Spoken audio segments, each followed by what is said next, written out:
Hello?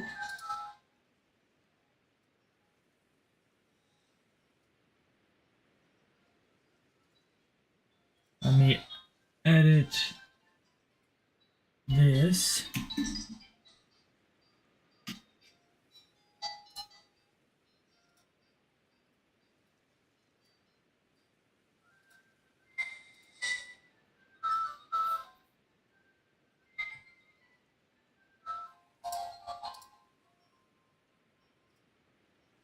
Let me open up the chat. The YouTube chat. Twitch chat's already open.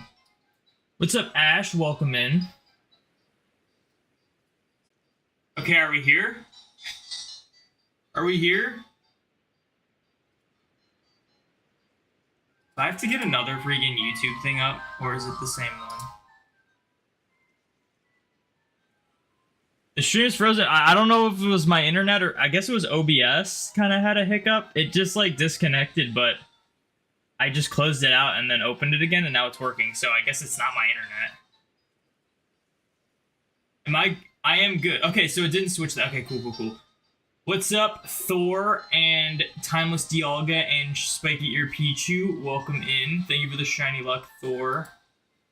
Okay, good thing it didn't refresh the YouTube. Yeah, that was weird. Because if it was my internet, I wouldn't be able to just reconnect right away. So it must have just been a weird OBS hiccup. What's up, Halogens? Welcome in. Alright, let me actually pull up the YouTube chat now. There we go. I have this recording of nothing because I just stopped recording. Okay. So yeah, I'm going to do Distortions while hunting Mew and Bidoof, but there was I want to get Magnemite Alpha, and unfortunately there's a massive mass outbreak in the coastlands, but there's a Growlithe outbreak, and I still need Alpha Growlithe. So let me just let me switch over to this and then turn my face cam on, and there we go. I did get another alpha I needed. I also reclaimed the alpha Spiritomb that I failed, that I didn't realize I failed until much later. What's up, Brian? Welcome in. Today you felt like doing BDSP today. Hope to get some shinies. Primary target is Miltank if it is on radar. I don't even know where you get Miltank in Sinnoh. Solid chance that like you just don't. So I don't know. I can't help you there, but you can look at like Bulbapedia or something. Alright, so I think the strategy here is to just catch them now. We don't have to catch or KO anything, but we just want to get rid of these things.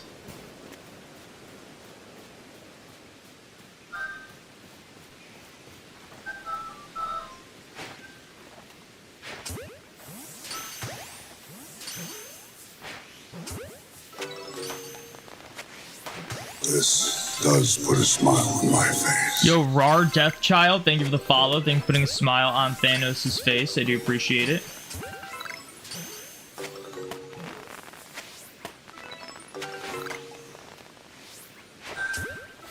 Well, unless we get another horde, this is not looking good. Alright. I'm going to quickly check this. We're at a point now where, like, unless we get a shiny or an alpha, we're just gonna, like, reset over these. Miltank is 209 and 210. Nice. BDSP Pokeradar is tough, but it is definitely a nice change of pace. Didn't realize you weren't following on my Twitch. All good, all good. What's up, Let's Game Gaming? Welcome in. Okay, so let me just get this set up so that there's no massive mass outbreak, and then we'll switch over to shiny hunting. Yo, Timeless Dialga on a 5-stream streak.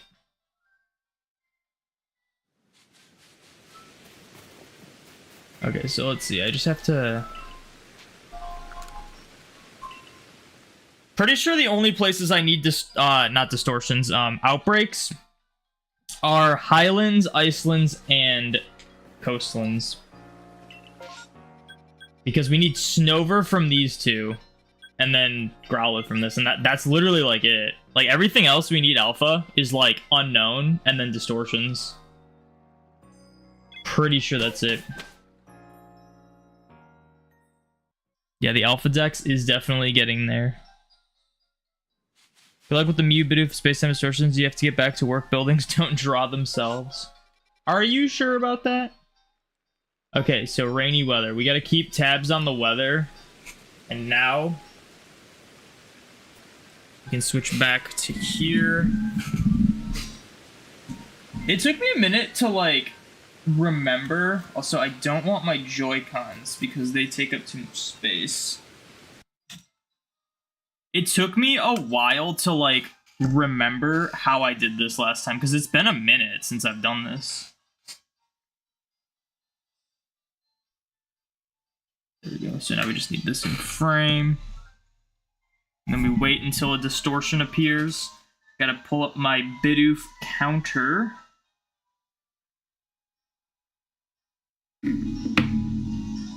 I gotta actually pull up my Mew counter as well. What's up, Sir Quackington?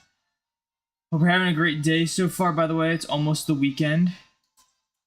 Is it really? No, I'm pretty excited for the weekend. Alright, where's my Mew counter? Here it is. 10,200 on Mew. Ridiculous. Hopefully we get it soon.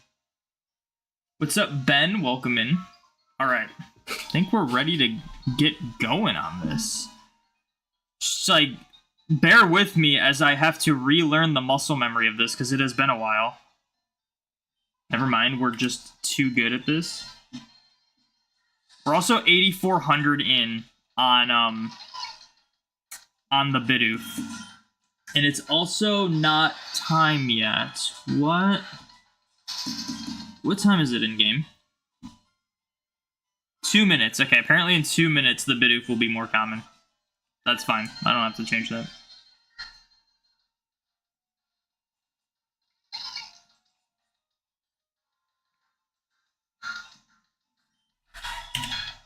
I really hope I get Mew soon. I've been sitting on a video for Mew for a while. I just have to get the shiny, you know?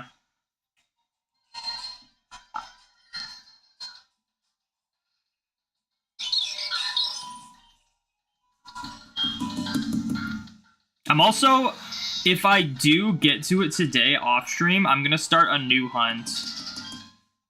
But it's going to be probably mostly off stream. Because right now, my plan for on stream is Mew and Bidoof. And then once I get Mew, I'm going to switch over to Milcery in Sword and Shield. And start working towards that Mark challenge again. That Milcery hunt's going to be tough, though. It really is. Unless I absolutely pop off, which I doubt. Because I'd have to not only pop off with, like, fast shinies, but they'd also have to specifically be Milcery. I forget what the average is of how long it would take. I think it's like 20 shinies before I would get, like, the set I'm going for. Yeah, Shiny Milcery quest coming back. I've had a lot on my plate with, like, what I'm doing in content. Also, there was the whole Scarlet and Violet thing with, like, it kind of changed my perspective on shinies, so I had to, like, replan how I wanted to do the Milcery quest.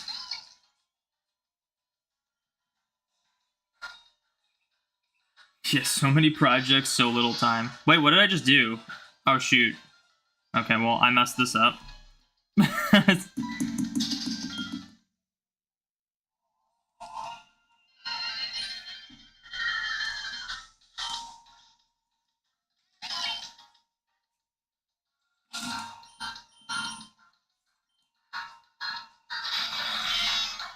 Let's start this over, I guess.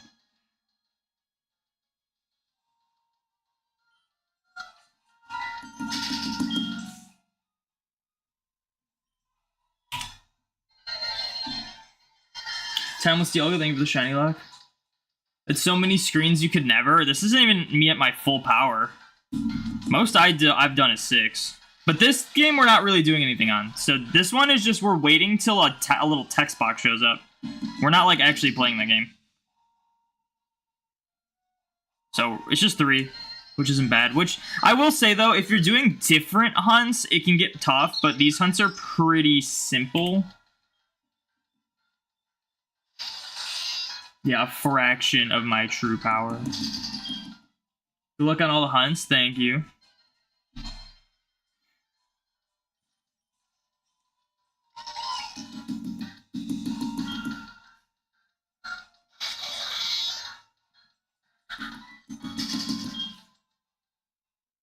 Yeah, I got so many, like, quests going on. Like, I got my, Mark challenge. I got my Milcery quest. I got, the Living Dex challenge, which I am starting to, like, set that up. So, don't worry about the Gen 7 Living Dex. But it's gonna be a minute because of reasons. Got a lot. At least the Living Dex challenge is, like, almost done. Like, that's something that I can, like, see the end of.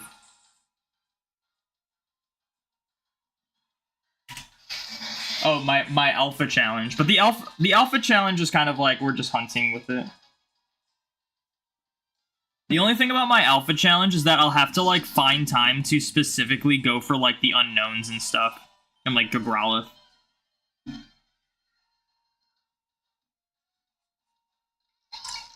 I should check in case I missed it and did not. Okay, cool.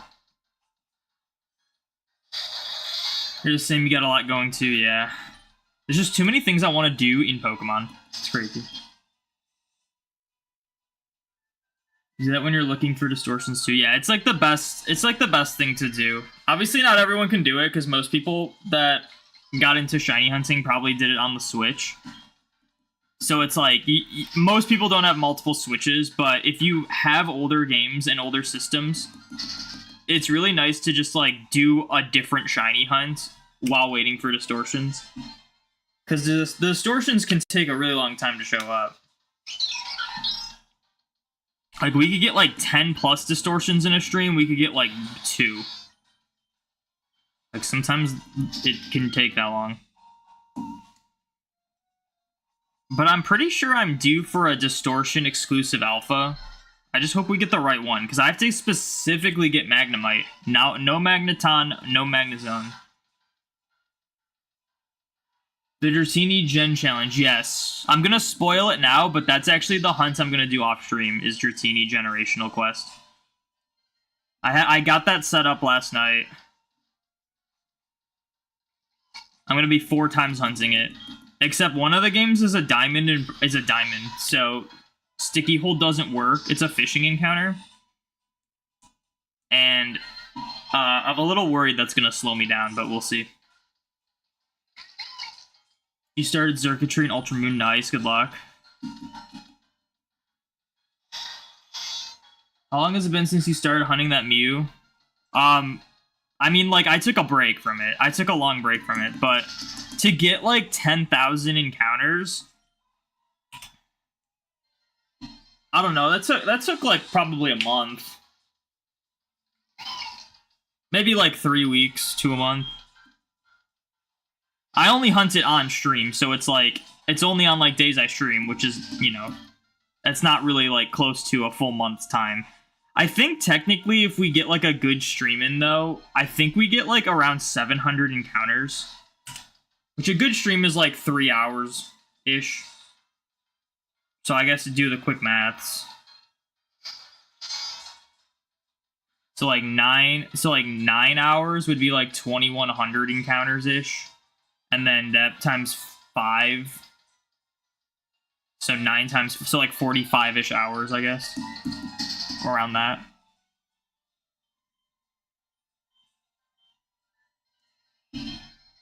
But I got really preoccupied with that Litwick hunt, like that was ridiculous. And then I've been doing my perfecting everything in Legends, which I did complete yesterday. I spent like 3 hours yesterday grinding the last few Pokemon's a research perfect, and as soon as I finished, my game crashed, and I had to do it all over again. It was ridiculous. I spent way more time yesterday doing that than I wanted to. And I have only had my Legends Arceus game crash, I think, twice total. And 2 of them were within, like, the last week. So I don't know what's going on with that.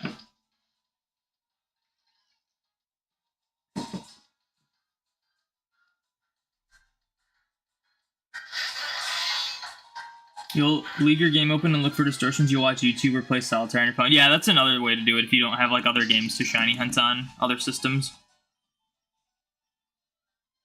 That is actually a good idea when I'm, like, doing other things. I should do that. No, because, I don't know, because I'd have to record it for, like, my challenge, and I that wouldn't really work for me. When I'm, like, done for the day, I'll just, like, do whatever, but, like, I don't want to go, like, because I'm on the 2nd floor, and then, obviously, like, when I'm done for the day, I go to the bottom floor and just, like, hang out. I would hate to, like, wait around for a distortion and then have to go back upstairs, turn my computer on, start recording. Like, I don't know. That would be too much. Get the Elgato hooked up. So I probably wouldn't do that. I'd probably just stick to doing it while I shiny hunt other things.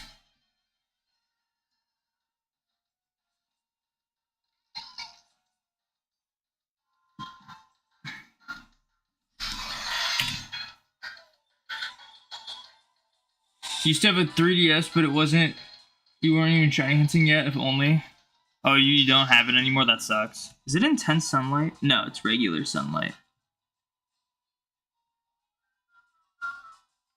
Why would minus make you zoom out in this game? I don't get that.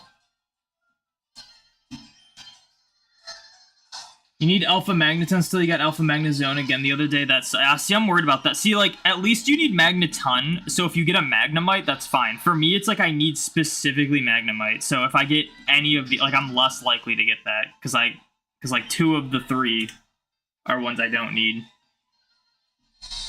At least with Porygon, I need all of them. You can't buy dive balls in BDSP. This game is rigged. Can you not?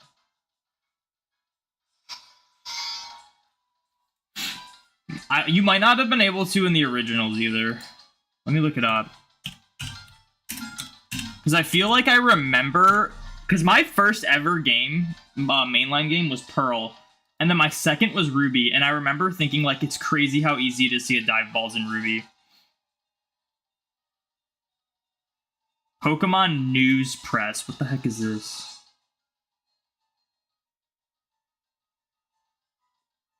This guy just gives you special Pokeballs. Is that the same in BDSP? Yeah, Pokemon News Press. So you get 1 from the Underground Man in Eterna after creating a secret base. And then the rest you can get from the Pokemon News Press, which I'm guessing it says you can get unlimited, but I'm guessing it's not a fast process. But yeah, I remember thinking that, like, it was crazy how easy it was to get dive balls in Ruby, because you could just buy them. I'm pretty sure it took a while for you to be able to, like, buy dive balls again in the main series.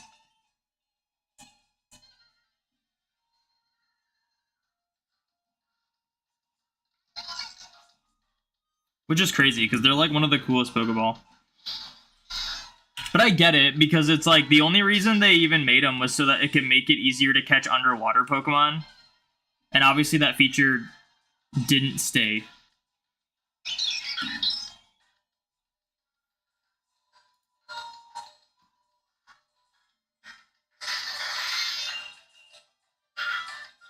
You'd be done with your perfect research if your game hadn't crashed. Yeah, I would have had, like, gotten a lot more done yesterday if my game didn't crash. And it's crazy, because it's like, yeah, my game never crashes. I literally completed the research for everything, went into the Galaxy HQ to see if, like, Professor Laventon would, like, say anything. He didn't. I left the HQ, and then it immediately crashed. Like, I'm talking, like, it was, like, a minute after completing the game. Completing the research, my game crashed. It almost felt, like, staged. Like, it was, like, meant to happen. Because, like, I never have this game crash.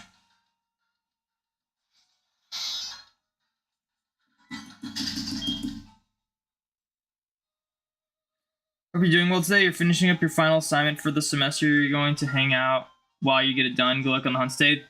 Good luck on your final assignments. 3 as in multiple D. Oh, okay. You did have a space. I wasn't sure if that was a typo or not. You had the light, the DSi, 3DS. Would have been great if I was shiny hunting back then. I used to have a DSi XL, and then I got rid of it. I sold it for a good amount, though. But I regret selling it. If I remember correctly, I sold it for not much less than I bought it for. And I had it for, like, years. Which was crazy. Distortion, let's go. What do we got? Oh, it's close, so this is going to be quick. I just threw a Gigaton ball. Let's go.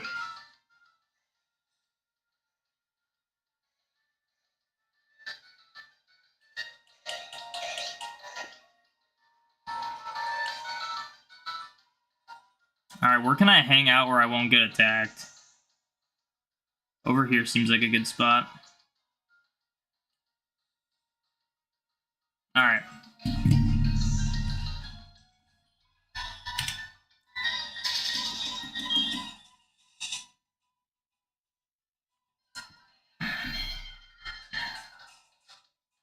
You still got all your Nintendo handhelds? I kept my old Game Boy. This is my original Game Boy Advance. Not my original one. I used to have the one that didn't fold, that you needed to snap a light to. But I got this one later on, and I kept that one. You have a Switch you need to get rid of? What do you mean you need to get rid of it? I have learned in life that unless you know for a fact you will never use that thing again, you shouldn't get rid of it. I'm talking about, like, systems and games and stuff. I'm not going to encourage people to be hoarders, but in terms of, like, electronics and whatnot, I have pretty much regretted getting rid of everything that I have gotten rid of in terms of that. To some extent. Like, some things are, like, whatever. But yeah, like, it'd be cool if I still had my original Game Boy Advance. It'd be cool if I had my original DS Lite. And, like, my old, like, Pearl and Platinum and whatnot. Some of my old GameCube games I wish we didn't get rid of. Luckily, we kept all of the Nintendo 64 stuff. I'm gonna turn this up. I'm gonna turn that up so I can hear if it's gonna start.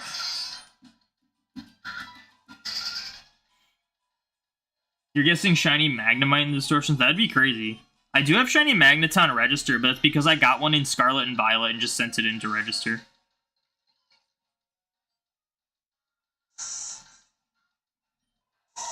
Oh, there we go. We're already starting. Alright, I will do one more encounter on these games, and then we will switch over and do the Distortion. I wish the Distortion timer... for those who don't know, the timer it takes for the Distortion to start is based on where the Distortion is relative to where you are when it, like, formed the first time.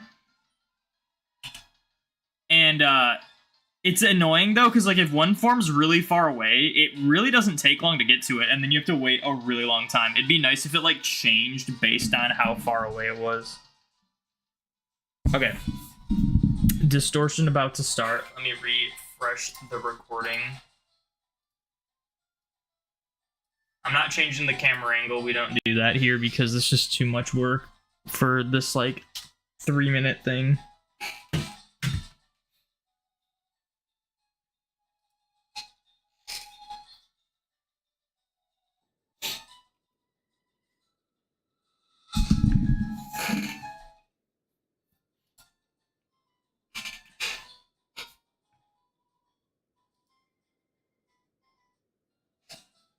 Alright, I'm gonna not look at chat for a minute because you gotta kind of be locked into these.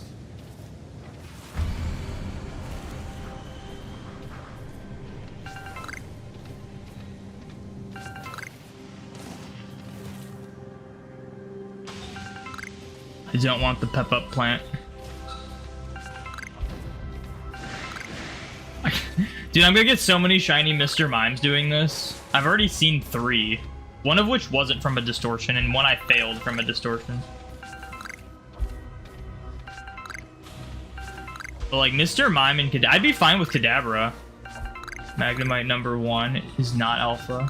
Oh, there's a Magnemite right there too. Okay, wow, that was fast. At least Magnemite is definitely the most common one, but it still worries me. Like, I feel like I'm gonna get one Magna Zone spawn and it's gonna be alpha. Leaf Stone's kind of crazy that I just picked up because Leaf Stones are actually really rare in this game. Oh, there's a shiny... Dude! Who called it? Who just... Dude, Ultra Beast just said... I'm guessing shiny Magnemite from this one. And we got shiny Magnemite from this one. What the heck? I didn't even hear the sparkles because I have the freaking Game Boy audios blasting in my ear right now. That is insane. That's like such a rare shiny. I don't even know if I have the recording. I'm gonna record that though to try. That was... What the heck, man? This is the first Distortion I have done since perfecting everything. And we got shiny Magnemite from it. That is crazy.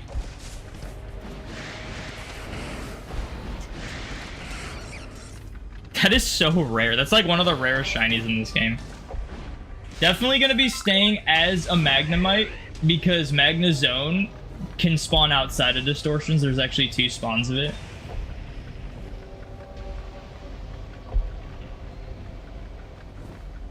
Oh, here's one. Here's an item. Now imagine if we got like a shiny Vaporeon or Eevee or something. That'd be really cool too.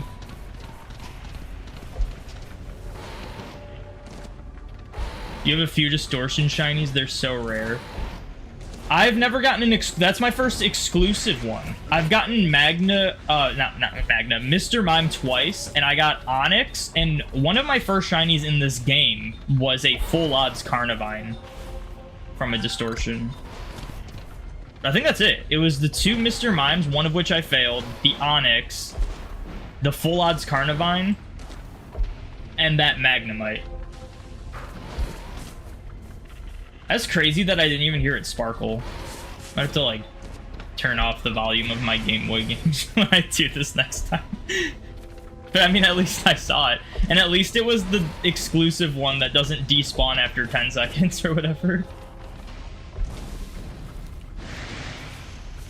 But yeah, we'll just stick around. We'll wait for these to go to like end because if we get like an Eevee or something, that'd be crazy too. Dude, what's wild too is that even with like Dex perfection and everything, shiny charm, that shiny Magnemite is so much more rare than just an alpha Magnemite. So like, there goes all my luck for alpha Magnemite.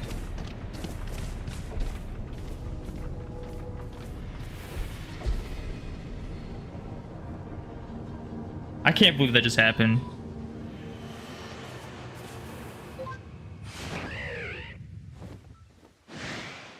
Just make sure nothing shiny spawned in after that ended.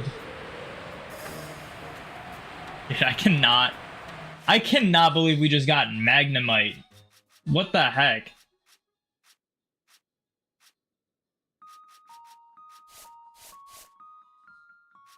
Just need Magna Zone to have the full line registered.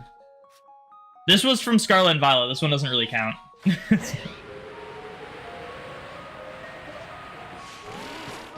Part of me wants to like register all the shinies in this game, but that would require me to shiny hunt Manaphy. Which I want to do, but I just don't know when I would get to that.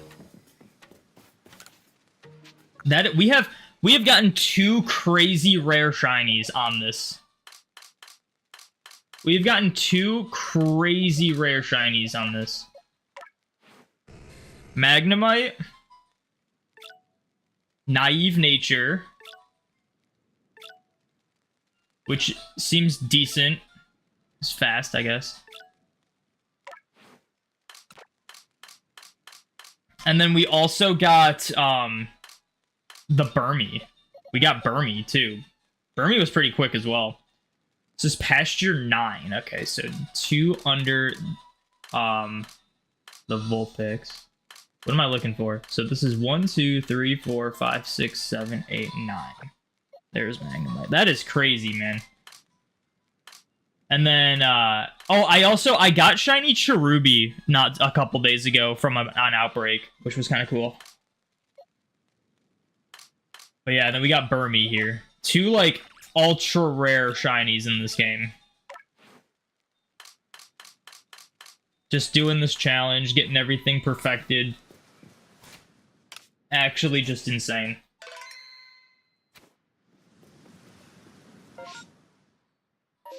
I'm gonna see if the recording's saved.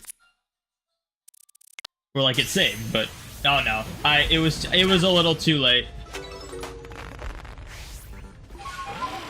I might still post this though, because it shows the shiny getting caught. And just have it be like vague of like what I'm posting. That is crazy. 2 ultra rares in this game. Alright, time to switch back. Let me save this recording though. The first distortion after perfecting everything. We get like one of the rarest things. Alright. Alright, now I gotta catch up with chat.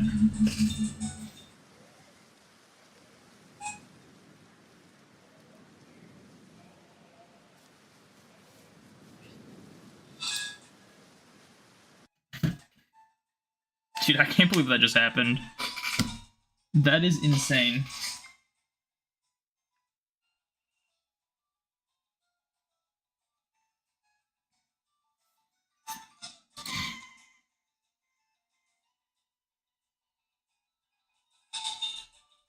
What's up, William? Welcome in. You need Magneton, Porygon, Cranidos, Rampardos, Shield, and Bastion for Distortion Alphas. I need Magnemite, the entire Porygon line, the entire Cranidos line, and then the female Sneasel and Weavile. I think that's it. You'd be done with your perfect... Oh, I already read that. I read, like, some of these, actually. Hope you get a shiny Mew from the soft reset encounters. He's got shiny Poipole on Ultra Moon. I hate to be the Mr. like know-it-all thing, but these are not soft resets. And the reason why I'm like correcting you on that is because you cannot soft reset for Mew in this game. But thank you for the good luck. And good luck, or congrats on the Poipole. That's one I really want to do. But yeah, with Emerald's RNG, you can't do resets, so we have to do these runaway encounters. So I just don't want to like have people believe that you can do resets for Mew, because some people do, and we had someone in chat do like 3,000 resets for Mew, and before they realized they just couldn't get it that way.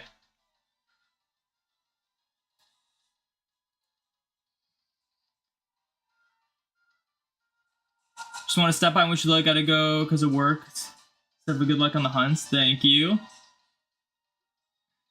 The odds for the shiny Magnemite were 1 in 585.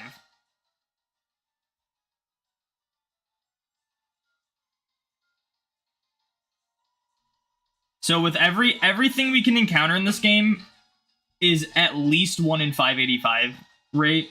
If we get it from a massive mass outbreak, it's like a 1 in 200 something. I'm not actually sure what the odds are for massive mass outbreaks. And then regular outbreaks are 1 in 128.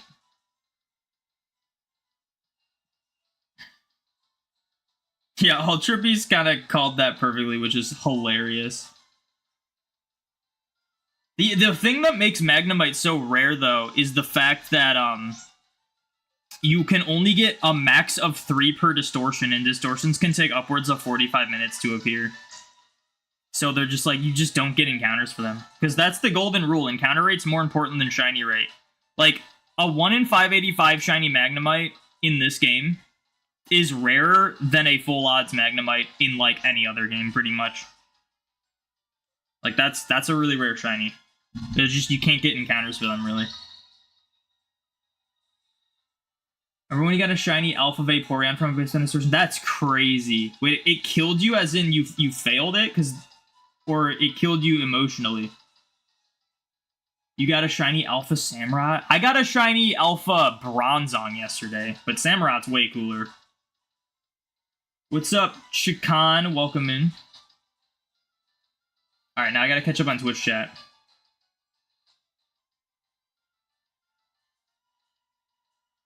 You were 10 and oh, you regret selling your Wii and you were 10 and 1 on Xbox. We, luckily, my brother and I pitched in together to buy an Xbox and we didn't sell our Wii, so I still have the Wii right next to me. I actually got really lucky when it comes to like video games because a lot of the stuff we owned as kids, my brother and I shared, and my brother is not as interested in video games, so he just doesn't give a crap that I like kept all of it. So, like, I got, like, my parents bought the N64, and that's just mine now. Like, my parents bought the Wii as well, and that's just mine now. We pitched in together for the Xbox 360, and we don't have it anymore because it stopped working, but, that was pretty much mine. You lost a few games, including Emerald, #1, which was annoying to replace because it ain't cheap. Yeah, that one sucks. I didn't, like, misplace anything. I just, like, sold them or gave them to GameStop, essentially. I think a lot of our, like, GameCube games we traded into GameStop. There's 3 Flying Magnezone? Oh, I didn't know that. I knew there were 2. I didn't know there were 3. But there's still, like, the flying Pokemon, there's a lot I didn't know there were more of. Like, I didn't know there were multiple Togetics. I didn't know there were multiple Staraptors. Until, like, doing this Alpha Challenge. Halogens, you got a shiny Starly while looking for Miltank. Is that full odds one, or was that from, like, a... no way that was from a chain, though. That's crazy. Congrats. Yeah, we're going crazy right now. Last time you played Legends Arceus, you got 2 shiny Carnivine and Golbat. I don't have Golbat yet in this game, which is crazy. I've gotten, like, 5 Paris, though. I've gotten 5 Paris, and there's another Pokemon that I have a lot of. I have 3 Mothim, I know that. Is that it? I think there's another one I have, like, 4 of. Your brother got you your Wii. Surprising. Oh, that's cool. Full odds, like, 20 encounters. That's crazy. It killed you, so you failed it? That sucks. That's the thing about Distortion shinies, is that you can't, like, save in front of them. Because if you reset your game, they go away, and if anything happens, they go away. Out of all the consoles I've had, which is my favorite? The GameCube was crazy. Which, I guess to an extent, the Wii, because the Wii plays GameCube games as well. And, low-key, the Xbox 360. The Xbox 360 was crazy. My history of gaming consoles was, like, in terms of non-handheld, was, Sega Genesis was the first one. And then N64, then GameCube, then Wii, then Xbox 360. Then I got Xbox One. My brother got a Wii U and an Xbox One. This is not Thunders. Okay, cool.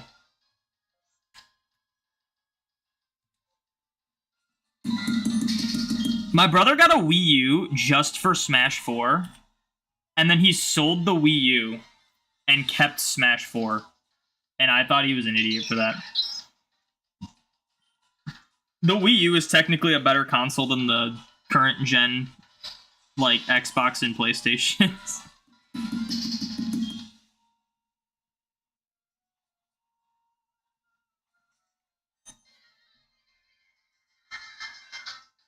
What's up, Snywat? Welcome in. Same Genesis was the first console you played. My parents got it for my brother because apparently he was struggling with, like... What was the term?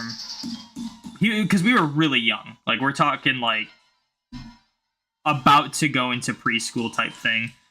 And my brother was struggling with, like... What's the word I'm looking for? It's, like... Not like hand-eye coordination, but I don't know. Something along the lines of that. And then apparently a teacher suggested to my parents that they get him a gaming console to like help with that. So they got him the Sega Genesis. And I don't remember any of the games we had on it besides Sonic the Hedgehog. Like, I genuinely don't know, like, any games we had. We had Sonic the Hedgehog 1 and 2. And I don't remember any of the other games we had on it.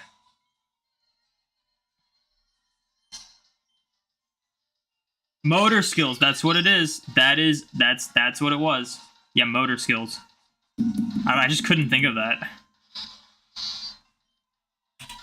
Yeah, apparently he was struggling with, like, motor skills at a really young age, so, like, a teacher suggested that my parents get him a gaming console. And apparently it helped. Yeah, research was perfected in Legends Arceus. We have everything research perfect now.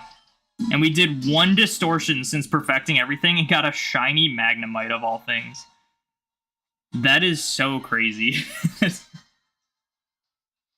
Imagine if that was like a Cranidos or something. That's the thing about like the distortions is that like the coastlands, you're guaranteed to get something from the Magnemite line from those rare spawns. And then in the fieldlands, you're guaranteed to get something from the Sneasel line. All the other ones though, there's like a chance you get like a starter, which is just like in the Highlands is crazy because there's Shieldon, Bastiodon, Cranidos, Rampardos, and then the Rowlet line. There's like way too many in the Highlands distortions, so it's like it's even rarer to get like a Cranidos specifically or a Shieldon specifically because you could also get like Rowlet, which I already have the full Rowlet line shiny in Legends from just outbreaks.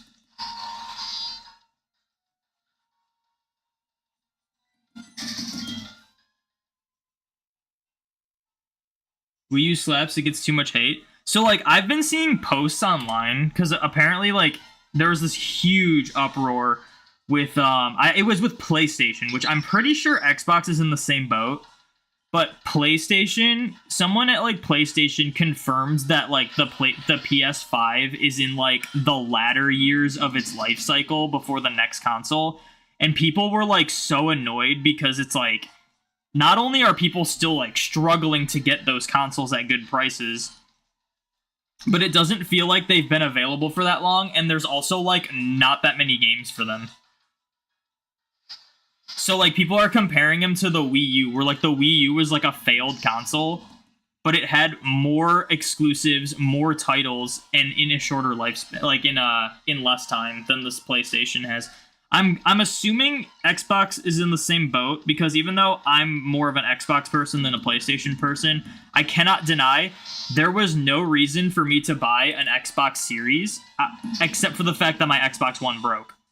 Like, this was the first, like, generation of consoles where I was like, yeah, I don't need to buy this. Like, there's nothing in this that would, like, cause me to have to buy this, because all the new games still worked on my Xbox One. And there also weren't that many new games like, that I like even cared about. So I'm pretty sure Xbox is in like the same boat. But I had to buy an Xbox Series because my Xbox One broke just like randomly one day.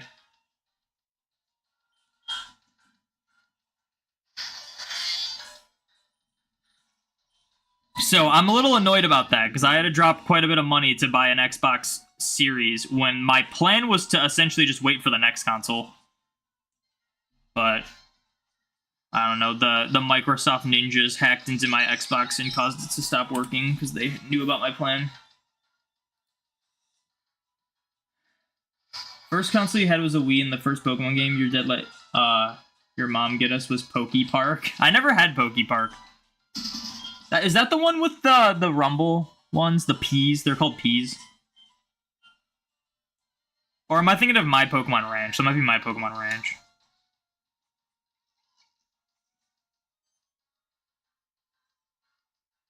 Would you say it's worth it to perfect everything in the research? No, because half the Pokemon that you can perfect in the research can't even be encountered in the game or can't be shiny. So no. If you're talking like strictly getting shinies, I would say just perfect the things that are rare. like the Distortion exclusives, like the Burmese and Wormadams, Cherubies, Cherums, stuff like that. Other than that, like, shinies are pretty easy in Legends. I did it because I'm doing this alpha challenge, and I just thought it'd be fun to, like, see how many crazy, like, just how many shinies we could get, and, like, what crazy ones we could get. And, also, I just wanted to, like, complete everything. I like kind of, like, quote-unquote 100%ing games. And I think perfecting research definitely, like, is part of that in this game. So I just wanted to do everything. But it was very tedious, and it took a very long time, so I wouldn't say it's worth it to most people to do it. Especially if you consider, like, if you're going for max odds everything, like, again, like I said before, it's worth it for, like, the rare stuff. Like, the Distortion exclusives, the tree exclusives, stuff like that. Most other Pokemon can just appear in outbreaks, and regular outbreaks are already, like, by far the highest rates for shinies. And a lot of the times they're the highest encounter rates for certain Pokemon. And having base odds outbreaks versus completely maxed out odds for outbreaks is pretty much negligible. Like, there's just no difference between them, really. It goes from, like, a 1 in 158 to, like, a 1 in 128. Like, it's really not much. Like, that sounds like, oh, that would be, like, a good amount of encounters between shinies less, but it's, like, it's really no different. You don't notice a difference in that. So, yeah, if you want to, like, try to get rare shinies, perfect the research of the rarer things, but unless you want to, like, 100% the game, don't worry about perfecting everything, especially, like, the legendaries and stuff.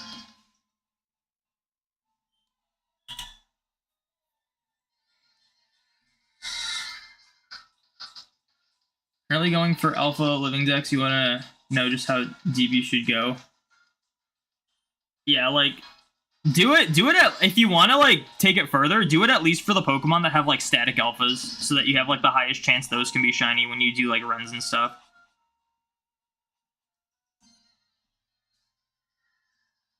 But a lot of the times it's not going to make that much of a difference.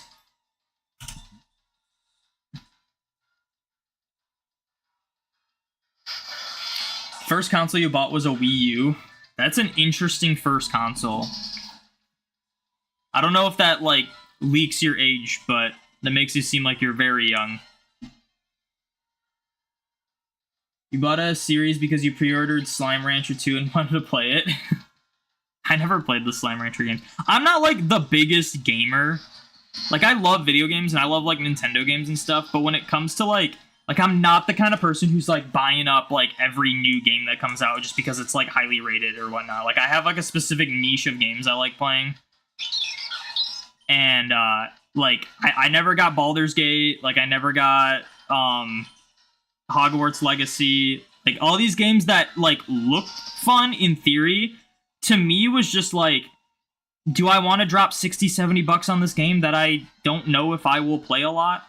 Like, unless I see gameplay for a game and it, like, really was like, this looks crazy, I'm usually probably not going to buy it. Like, there's only a handful of games I, like, consistently play. And a lot of them are, like, free or cheap games, too, which is funny.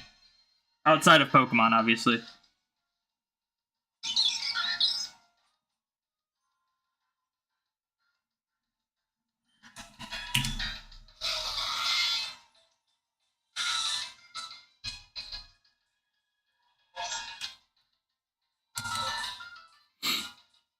What did you use to get the Mews on your GBAs? I didn't use anything. I just activated the events via a bunch of glitches that are present in the games. It's not something I'd be able to just explain to you. But I do have tutorials on my YouTube channel on how to do it. But I only have the method for the non-English European copies. I think there's a method for English and Japanese. I just don't know how those work. Pokepark, you played as Pikachu and went around befriending other Pokemon. It was when you were in, like, 4th grade. I think I've seen, like, image. Is that the image where, like, Primeape says something kind of weird that I see online all the time? There's another Distortion.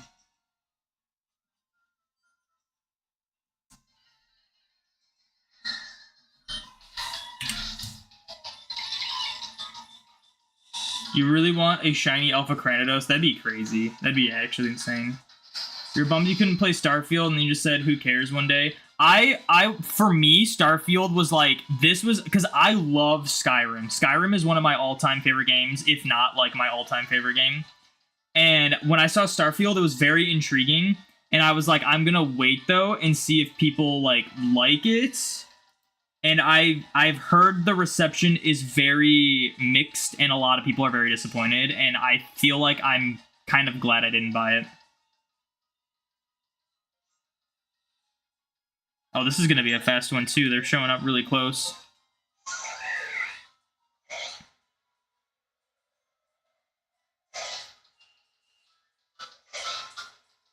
I'm gonna mute my Game Boys.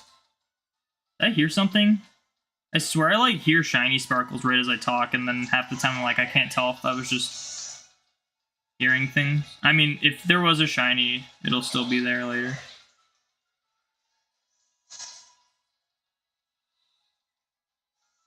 Alright, I gotta find a spot I can chill where I won't get attacked.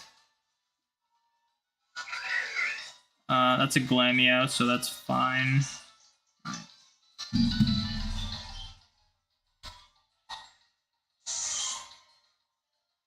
You're not gonna buy a new console for one game. Is Starfield exclusive for the Xbox Series, or can you get it on Xbox One? Because I feel like most of like the Xbox Series games you can get on Xbox One. But maybe that was like one of the only that you have to have a series for. I don't know. You got lucky and found a normal shiny Cranidos in 45 encounters, though. I mean, I'm no mathematician, but I can imagine that the shiny Magnemite was around the same kind of numbers. Probably more than 45, but probably less than 100. What's up, Lightning? Welcome in. So what's up, Jaden? Welcome in. Oh, he teaches Pikachu Iron Tail. Yeah, that's the game. Primeape, the one that doesn't have a tail. A little young, but college, though. That is interesting that you're in college, but your first console was a Wii U. Because you were definitely young when, like, probably GameCube and Wii were things. Wii U's a little more new. You want to play Baldur's Gate? You love D&D. I've never played D&D, and I have heard incredible things about Baldur's Gate, but to me, it just doesn't seem like the kind of game for me. There's a lot of games that people will like say, oh, you should get this game, and I'll be like, it just doesn't seem like the game for me. But that being said, sometimes, like, some of my top two, not my top two, but like, two of my top games are games that I did not think I would enjoy. And the only reason I played them is because my brother was playing them and, like, downloaded them to my... Like, Skyrim was a big one. When I saw it, I had never heard of Elder Scrolls, and when I saw trailers for Skyrim, I thought it looked like the stupidest thing ever. Like, first-person medieval times. Like, I thought that was so stupid. And then one day, my brother comes home. It was, like, the day after Christmas, because we had, like, spending money from Christmas. And he's like, I bought Skyrim. And I'm like, you bought that stupid medieval game? And then we played it, and we had, like, the most fun we've ever had playing a video game. And then the same thing was, like, with Minecraft, too. Minecraft, I thought, looked really stupid. And then my brother played it with, like, I think it was, like, his friend was, like, playing. He wanted him to play it. So they, like, downloaded it to my Xbox, and they were playing it. So I tried it out, and I actually really enjoyed it.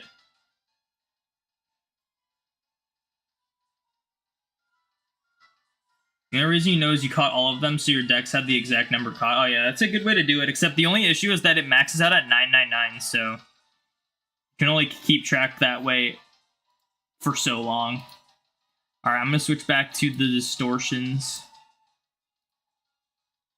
Let me mute all of my games, though, because that was definitely the reason why I didn't hear the shiny sparkles on that Magnemite.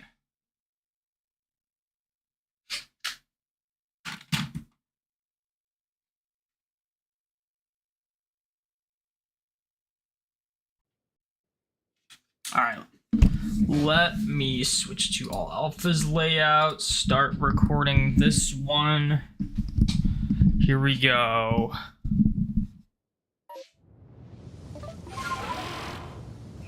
Let's do it.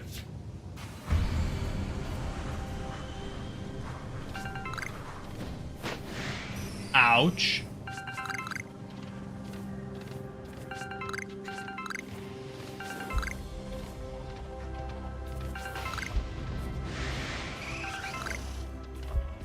Yeah, see, I'll totally be able to hear shiny sparkles now that there isn't Game Boy music in my ear. Also, I gotta check that shaking tree.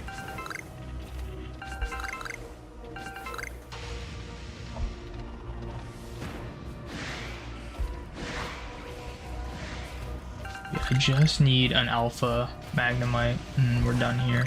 Magnemite's the only one I need here. Besides Growlithe, that's a little different. Like, once we get Magnemite, we'll probably go to, like, the Mirelands and try to get Porygon. Because Porygon, even though we can get Cyndaquil, is a lot, like, it's likely to show up because we need any of the Porygon line. Okay, I need one more Magnemite. Where's it at? Oh, Magneton, okay. Unfortunate.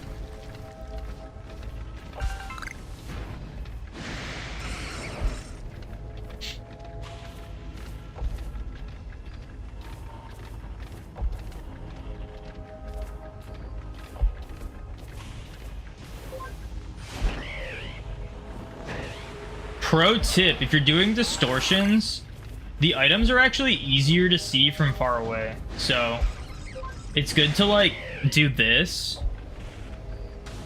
and do a little like look around. That's a Magnemite. Yeah, I think I got everything because that's a pep up plant. It's just 3 Skuntanks, it is.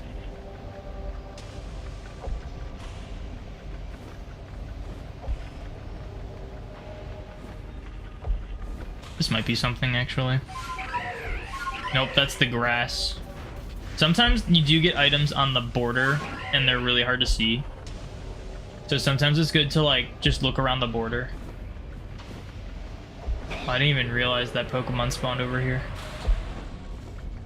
They are not shiny. I'm probably gonna get a shiny Rhydon, and I don't need... I need a female one for Rhyperior. And that's it. I don't need Carnivine. We're talking boosted odds shinies from this game specifically. And I have 3 male Rhydons and 1 female Rhydon. So I need 1 female Rhydon for Rhyperior. I don't need Carnivine at all. I have 2 Stunkies too, so I don't need Skuntank either. I don't need Mr. Mime.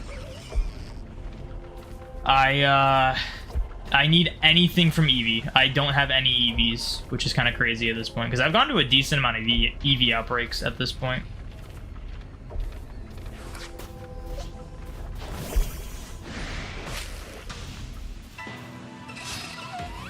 I need male Kadabra and both Alakazams. So Kadabra is probably the best one we could get from these besides Eevee. Eevee's gonna be the best one. Anything Eevee's gonna be the best one we get if we get a shiny from these.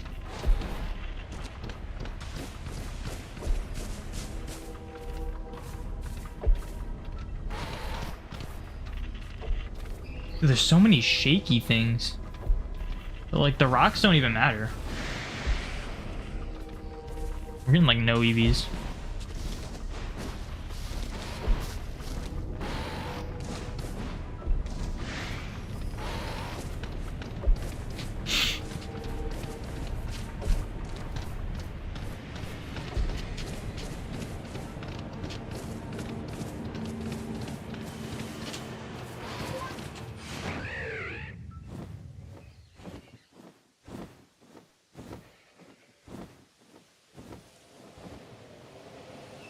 I'm gonna fly back this way.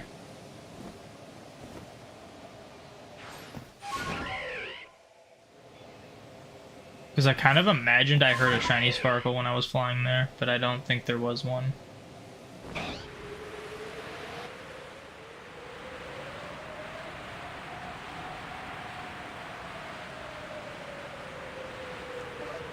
Yeah, no.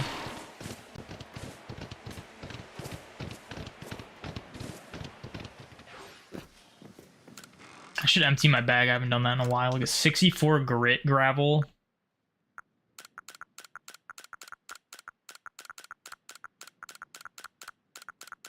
Oh yeah, my bag was completely full. Definitely need to do that. All right. Now we're back.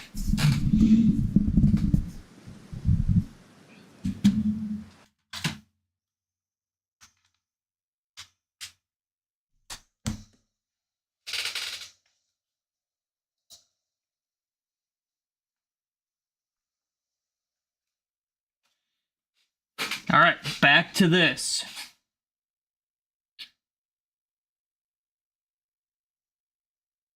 You're working on your form decks. Good luck. Unfortunately, that ends at 999. I actually didn't know that. Yeah. Yeah, because it's good for keeping track of Burmese, but like...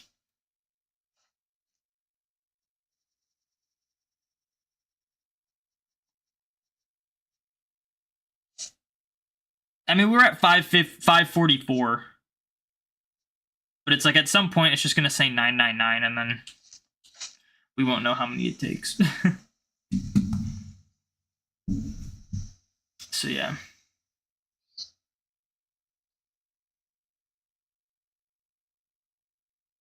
Your husband and I had fantasy-themed wedding. You made out the centerpiece.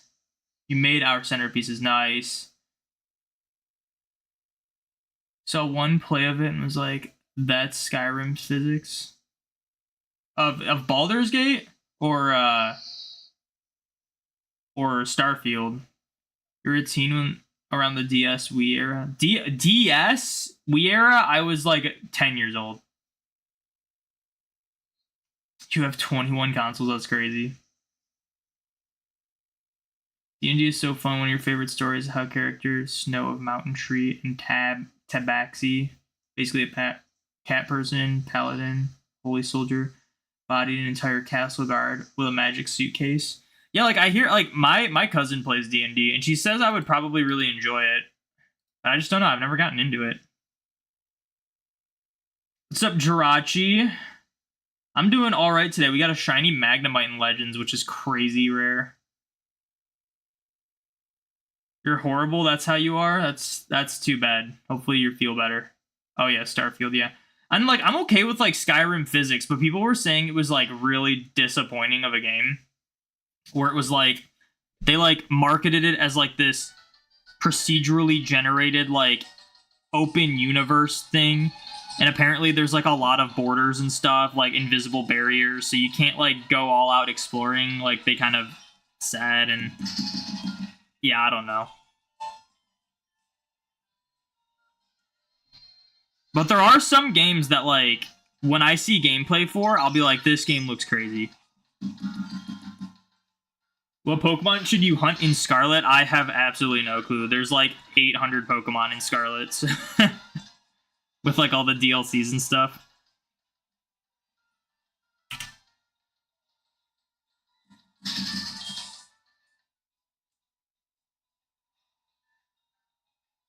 Shiny number 2. Did you find another random shiny? Is it just me or Skuntanks cry a literal fart? Yeah, I think that's the point.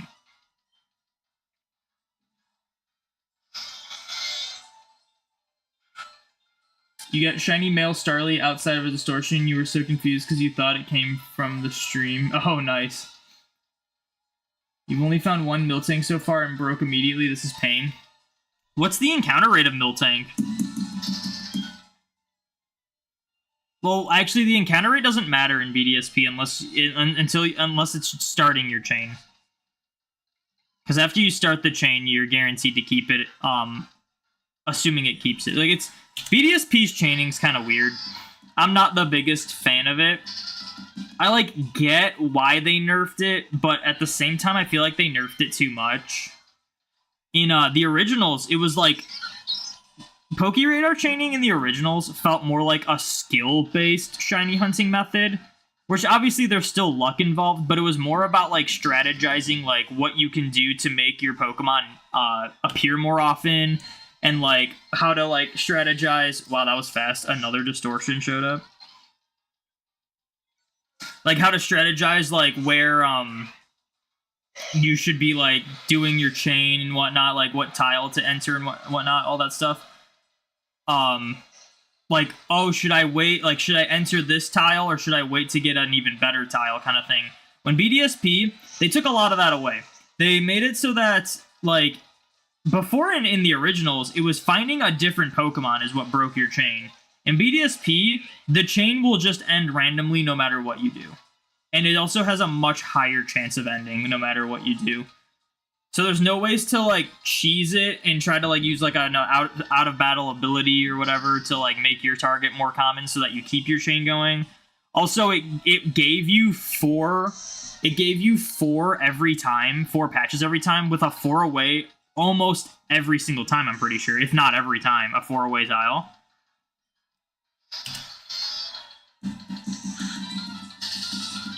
So it's, like, it's weird. I don't know. It's, like... Some things about it are easier. Overall, it's a lot harder because of just the way the chain works and how much more likely it is to break the chain. I don't know, it's just like different and not the best. Again, it's kind of similar to how I feel about the rest of BDSP. They didn't change much in BDSP, but the things they did change weren't really better. A lot of them are like worse. But I did do a Pokeradar chain for Ditto in BDSP in order to get the home challenge to have 30 Ditto in home. And I just did the chain until it broke, and I ended up getting 2 shinies with it before it broke. Oh, you were predicting I'd find another. Oh, yeah. That'd be crazy. Miltank is 2%. Yeah. So, like, in the originals, that'd be just, like, a really hard Pokemon to chain. In the remakes, it's the same difficulty to chain as literally any other Pokemon. It's just harder to start the chain. Like, it's just gonna take you longer to find your first Miltank. That's, like, the only difference. When, yeah, like, the encounter rate of a Pokemon directly affected, like, how difficult it was to chain in the originals.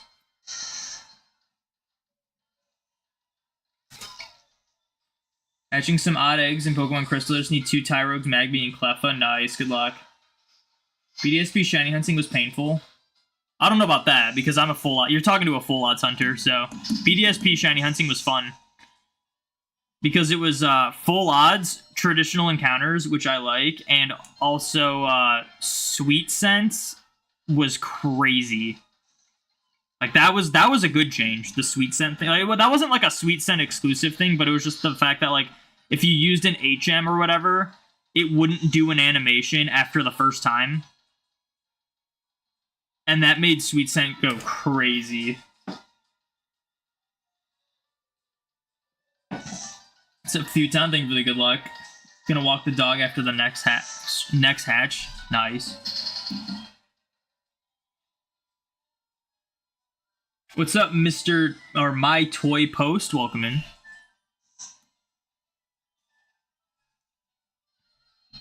$8,500 on Bidoof.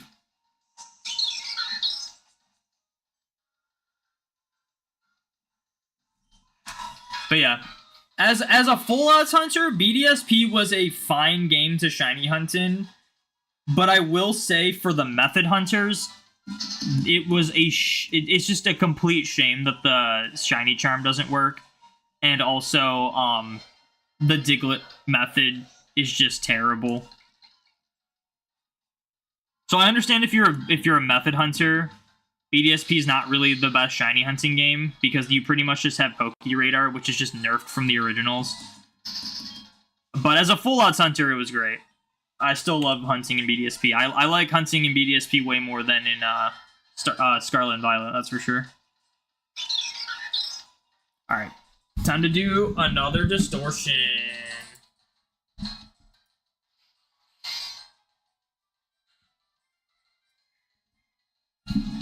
Let me double check if I, like, kept the recording of the Magnemite. I did.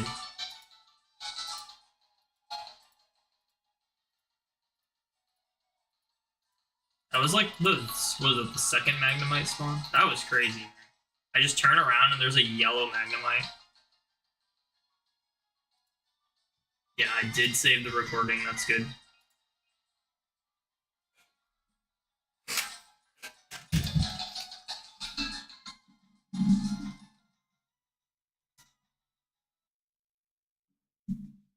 Definitely got to be muting these games because yeah, I did not hear the shiny sparkle when we got the shiny. Finished Legends in Let's Go. You finally got Sandshrew #1 after 6,000 trades. Doing Tree now. Oh boy. Evoing these are annoying. Oh, Executor. But it's just a leaf stone. You can just mass buy a bunch of leaf stones from the Celadon department store. That one's not too bad. Better than like Marowak, right? Marowak's probably the more annoying one because you can't just use an evolution item for them.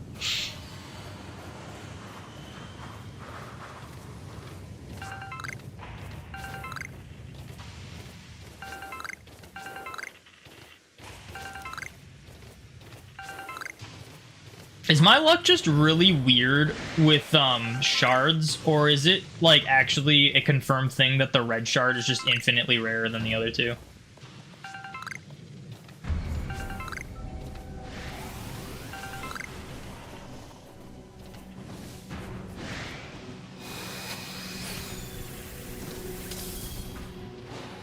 Because every time I'm trying to craft star pieces, I'll have like no red shards. Like it's pretty much just based on how many red shards I have. I have so many of the other shards.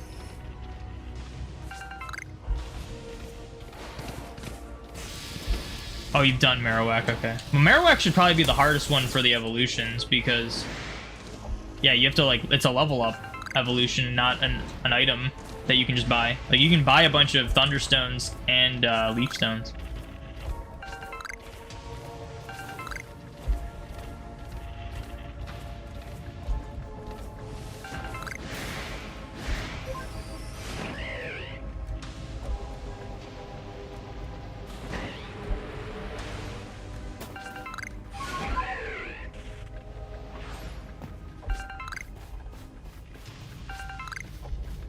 The dubious disc.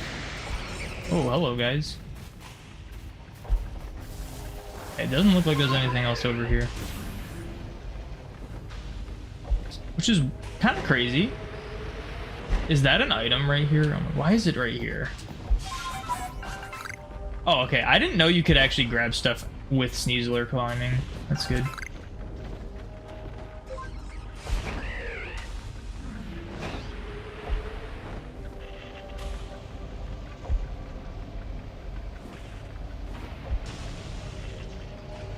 Oh, there is another item. I missed this one.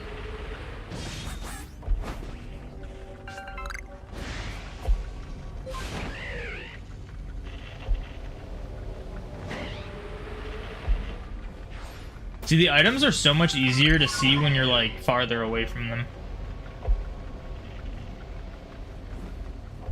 Because everything is like dark, but the items stay like bright.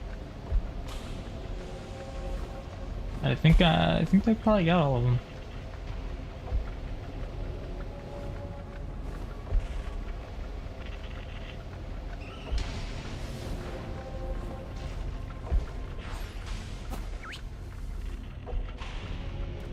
They don't know.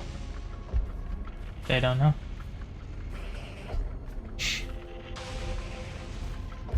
Oh, he's gonna know. He doesn't know.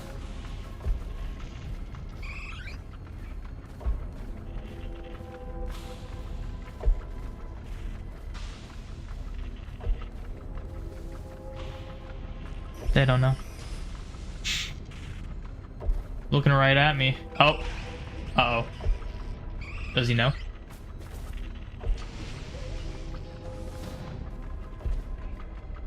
Apparently he doesn't know.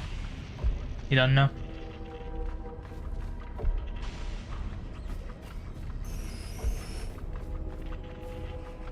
I'm gonna get a little farther away from him.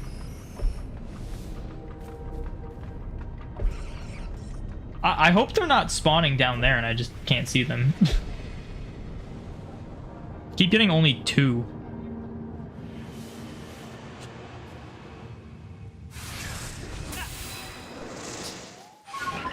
That's neat.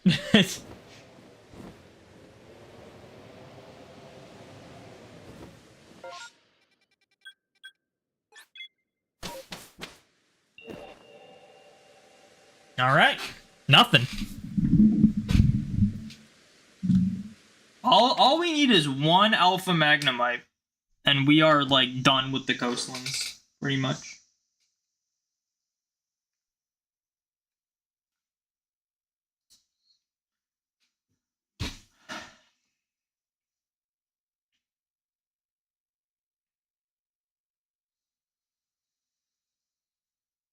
It's a weird looking blade of grass. Yeah, blades of grass are weird.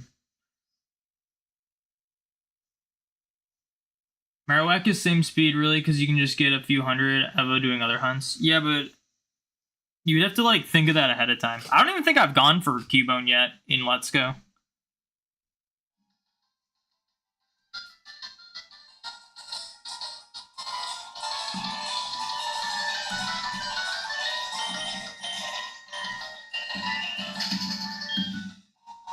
Since you never reset for chaining the first 300 of anything. All 3 Evolons have forced move learning on Evo as well. Oh, so you have to cancel that every time?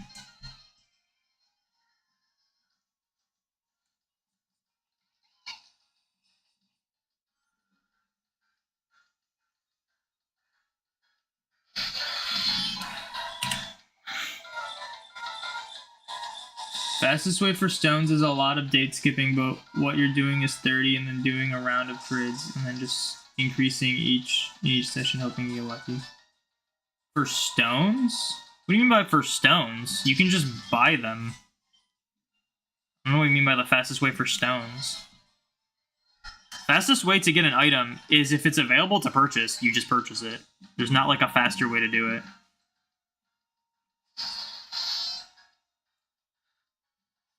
You had a shelf of Luxray from a distortion a couple days ago. Jump scared you when it popped up right in front of you. That's crazy.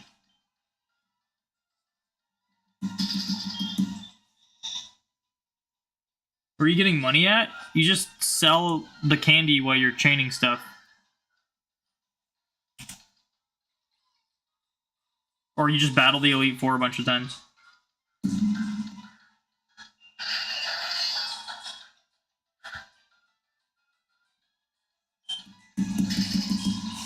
Like, money's pretty easy to get in Let's Go.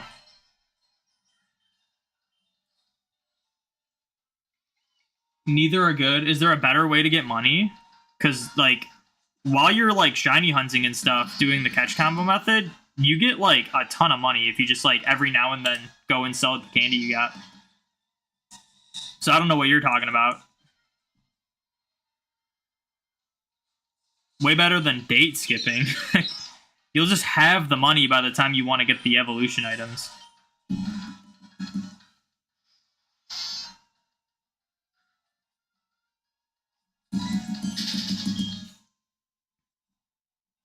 Also, if you use just like a maxed out Venusaur, it's really easy to just run through the Elite Four.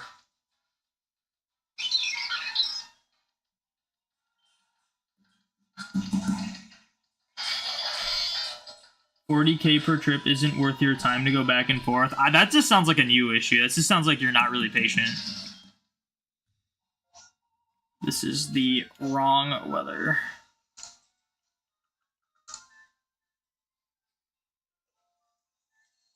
Elite Four is slower than farming Diglett. What do you mean by farming Diglett?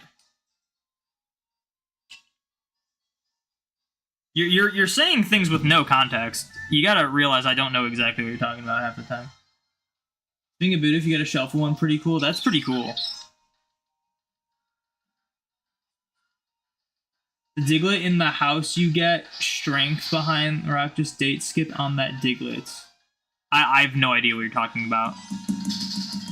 What, like, you gotta tell me, you gotta give me all the details. Telling me to date skip on a Diglett in a house, that doesn't tell me anything. The Diglett just gives you money. It gives you a nugget every day. Oh, I didn't even know that was a thing.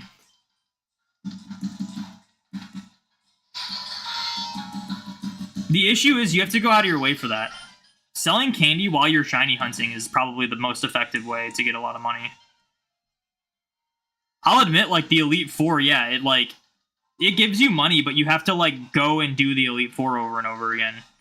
The Diglett thing, it sounds like you have to tediously do that over and over again to get money. When it's like, when I say, like, go for candy, it might not be the most effective in terms of, like, obviously, if you don't have anything to shiny hunt for, yeah, go for the Diglett. But if you're shiny hunting for stuff, just sell the candy every now and then. You'll get a ton of money. Like, you're making it sound like money is really hard to come by in Let's Go, when it's, like, one of the easier games to just grind money for.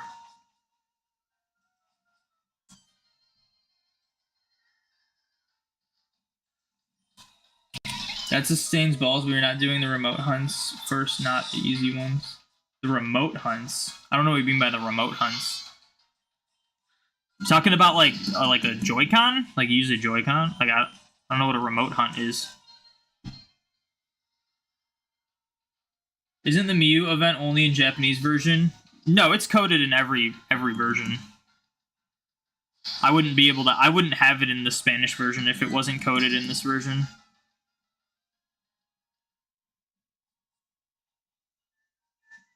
It's just in every Emerald. It just was only unlocked in Japan originally. Oh, so you're just doing the hunts in a weird order. I don't know. I feel like you're acting like you have, like, the best system when you're kind of doing it in a very unconventional way. So I don't know what you're talking about. Pleasure to finally catch you. You recently found your channel and you've been enjoying content. Thank you and welcome in. Mewtwo has items you can farm in the cave. Yeah, you can do that, but I still haven't figured out how that works, because I know it's, like, time-based, but I think it's, like, random. Like, you'll be, like, waiting there, and then, like, sometimes you'll wait, like, a day and it won't refresh, and then sometimes it'll be, like, after, like, a few minutes, it'll refresh items. And I know you can soft reset in front of those, but it's not like you're gonna get a ton of money from that. That's more for, like, farming, like, special items that you would want for chaining.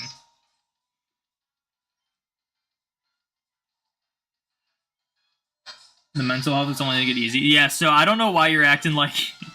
you started that conversation acting like I'm an idiot and that you just knew better. Which, to be fair, I didn't know about the Diglett thing. But again, it's like a situational thing.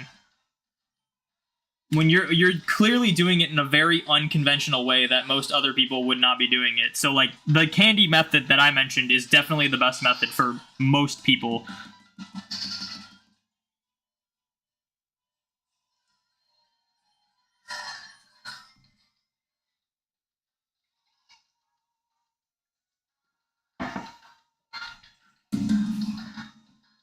I'm doing my hunts in, like, dex order, unless I phase. Like, if I phase on something that's, like, in the later, I'll still count it.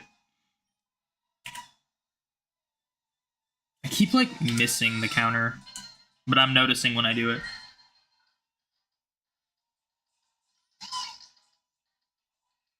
Trying to first dex nav hunt for Kakuna? Nice. I didn't even know you could get Kakuna in ORAS. Good luck.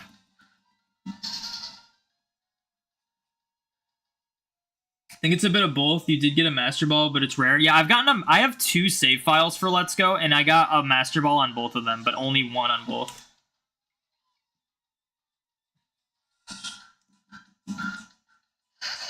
So you don't want chains to break, so you use higher balls for the first 125 or so. It's really easy to keep chains intact. The issue is if you want them to go faster.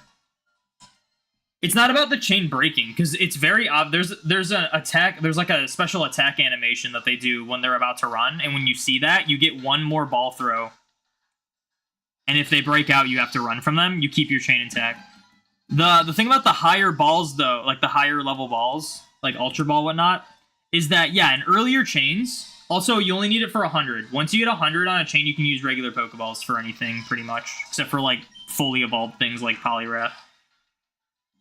But yeah, for, like, in terms of, like, the catch rate, it really just adds to the time of the chain. It doesn't make it harder, like, easier to break the chain. It just adds to the time.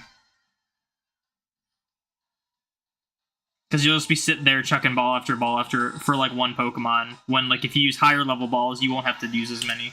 It'll just be faster. You swap to Pokeballs at that point, and you're not patient. Yeah, so the catch rate for every Pokemon maxes out at 100 caught in the dex. So like keep track of your dex, because sometimes you have like Pokemon caught. Once you have 100 caught, like you don't have to use like Ultra Balls or even Great Balls. Like Pokeballs will be like really good for them.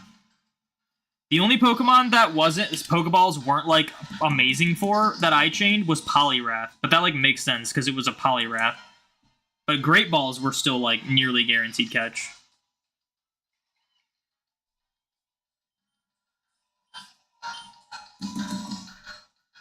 You thought it was 150? Nah. It's weird though. Like I've been doing the catch comboing for a while now. Like after it was discovered how it worked, and I found a lot of info on it. A lot of people believed it was like 50, 100, 300 or something like that was like the catch rates increasing. But after I started doing the catch combo method like the correct way, I was keeping track, and the first 2 stages of the catch rate increasing are very random. They are definitely just random. Because sometimes you'll get them at like 50, sometimes it'll take you like 84 before they're like higher rate. And then sometimes it'll be like 90 something. But every single time I've done a catch combo method, it has maxed out at exactly 100 caught. Every single time.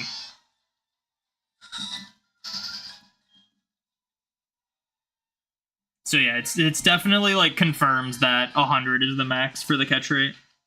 And then there's like 2 other stages of it, but those other 2 stages are random, and I think it has to be at least 50 before you can start getting them. But yeah, like I was doing catch combos, and it was like some of the Pokemon, the catch rate would increase at like 75, and I'd be like, oh, it must be 75. And then like the next time I do a catch combo, it would be like 84. It would be like a really random number like that. And then sometimes it was like 95 was like the first increase, and then 98 was like the second. And then 100 was the max. But like every single time it has been 100 as the max.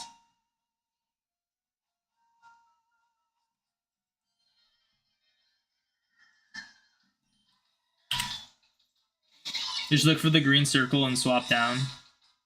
Yeah. Yeah, you just wait until the circle changes.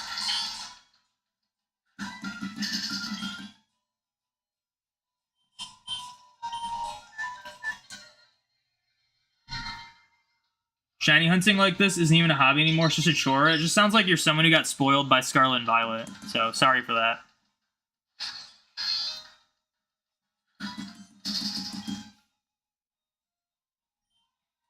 I feel like shiny hunting like this is what's more fun, because it's really exciting actually finding shinies. When shiny hunting in the modern games where it's like they're handed to you like candy, it's not fun.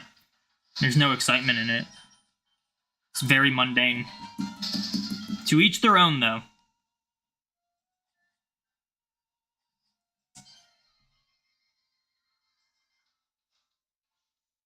Is there a chance to get alpha in a horde, by the way? A horde? You mean like an outbreak? Yeah. I recently just got an alpha shiny Bronzong in a regular Bronzong outbreak. It wasn't even a massive mass outbreak. Yeah, it's very likely, actually, to get an alpha. I don't know about shiny alpha, but, like, an alpha? Massive mass outbreaks? Usually when there's, like, evolved Pokemon that can spawn in the massive mass outbreaks, those have, like, a way higher chance of being alpha. Like, I've seen so many alpha Magmars in, like, those outbreaks, or, like, Torterras, or, like, Grottles and Turtwig outbreaks and stuff like that. And then when you get like a second wave of the massive mass outbreak, sometimes they're guaranteed all alphas. And then for regular outbreaks, it's just like random chance. But yeah, it's like the same as like just finding a random alpha in the wild, like normally. I got the alpha shiny Bronzong in just a regular Bronzong outbreak. It wasn't a massive mass outbreak. It wasn't anything special. It was just a random Bronzong was alpha and shiny. Like, it happens. It's rare, but it happens. The only Pokemon that I know for sure you, like, can't find alpha in the wild are the flying Pokemon.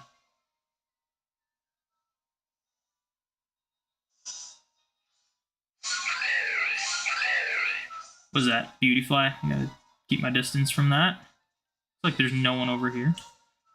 Yeah, like the flying Pokemon, like the Magnezone, the Staraptors, the Honchkrow, the Tokatix, the Togekiss, like the Pokemon that are just flying up in the air. Those I'm 99% sure they can never be alpha. But every other like wild Pokemon just has like a low chance to be alpha.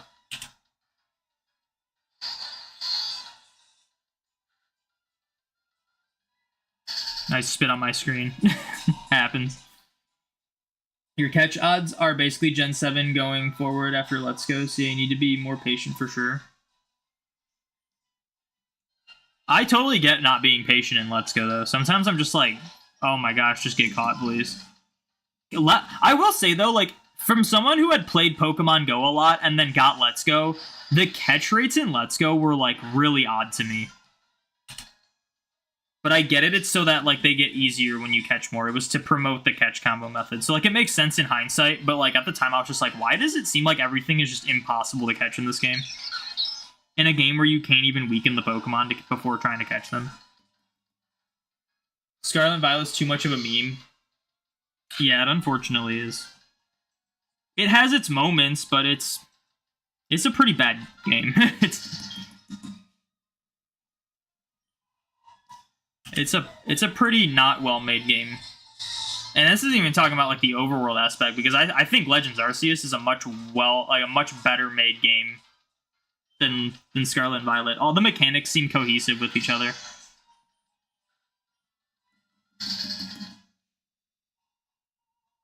I literally went 2 days ago. I needed to use a Union Circle in Scarlet and Violet to catch heavy Shieldons to send into Legends for that research entry, and it was just like the basic movement controls and like targeting and stuff just also feels very janky in Scarlet and Violet. Like I didn't even realize that until after playing Legends for so long.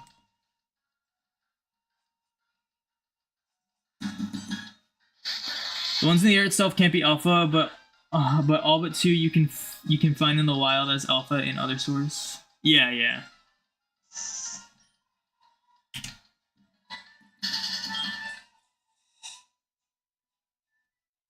I think you've only gotten maybe one special shiny Staraptor that was flying. I've never gotten a flying shiny in this game.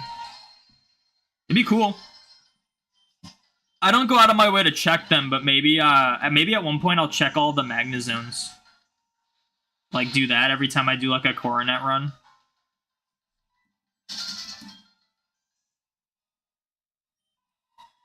Because obviously that one's, like, the one you would want.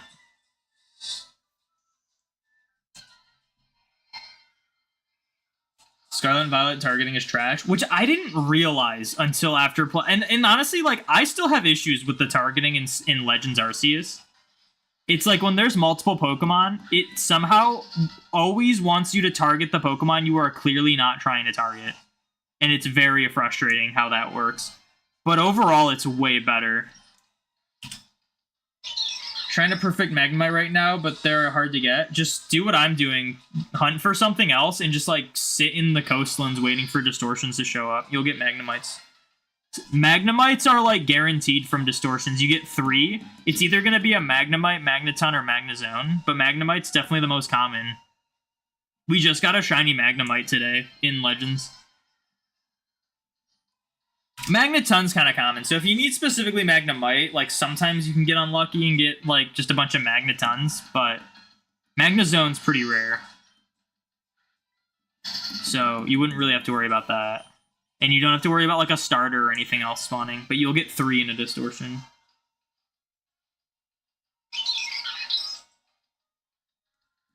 They are sick for a hunt. Oh, like the flying ones? Yeah, like I could totally target like the Magnezone. Staraptor I probably wouldn't target because there's a solid chance I'm just going to get a bunch of Starly. I already have a Staravia and a Starly in this game. It's only a matter of time before I get another one. Of like all of them.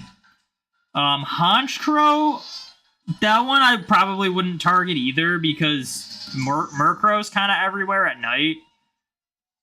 in 2 areas at least. Togetic I could see myself targeting, and the Togekiss. What else is there? Magnemite, get Magneton. You Magnemite, get a Magneton of them. Just keep your head in the Magna Zone. You'll show yourself out. Okay, yeah. You should probably do that. You got 3 flying Gyarados hunting the static Blissey. Dang. Gyarados would be like the coolest looking one to get. But that would be one I probably wouldn't target because I've gotten 3 shiny Gyarados in Legends already. Alright, I'm going to do this Outbreak.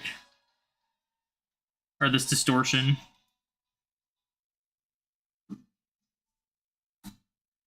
Let me stop recording. Scarlet and Violet may be a poo-poo game, but not gonna lie, helped you a lot to fill your main shiny living decks. Yeah, so even Scarlet and Violet has uses for you personally, and that's good. I'm personally not a fan of shinies being really easy. Like, I think it kind of ruins the point of shinies. But I totally understand that people enjoy that aspect. I just hope they don't keep that, like, the norm, because eventually people are just going to get burnt out of shiny hunting if, like, they already have all of them already. Like, I definitely think, like, as of now, a shiny living dex is like, not even really that difficult of a challenge now if you do highest odds between Legends and Scarlet and Violet. So if they keep doing that, like if they keep making shinies super easy to get, eventually like no one's gonna need any of them besides just whatever new ones are introduced. So there's not gonna be any like lasting power to any of the newer games. At least from a shiny hunting standpoint. Obviously there's other things to enjoy in Pokemon games. Unless it's Scarlet and Violet, there's really nothing else to enjoy in Scarlet and Violet. This does put a smile on my face. Nate, thank you for the follow. Thank you for putting a smile on Thanos' face. I do appreciate it. Alright, we gotta do this Distortion, though.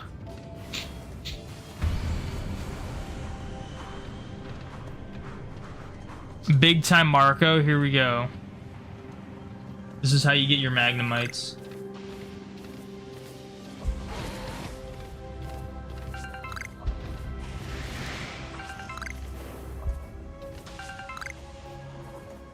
Oh, there was another one here. There it is. There's a Magnemite there. Not Alpha, unfortunate. Just need to catch 2 small ones and kill 3 more with ground moves.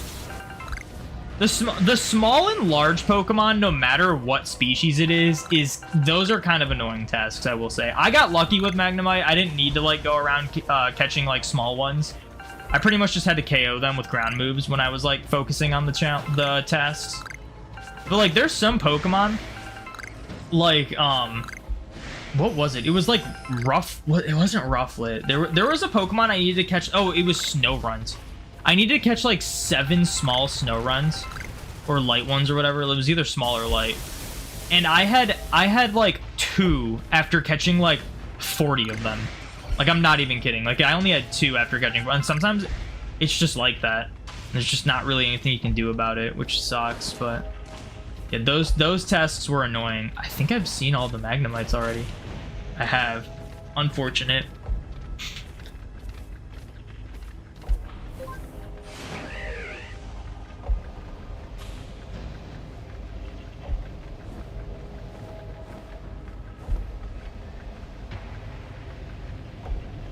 Looks like we might have gotten all the items already, too.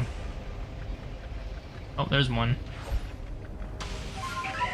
Sometimes these Magnemites look like items from far away.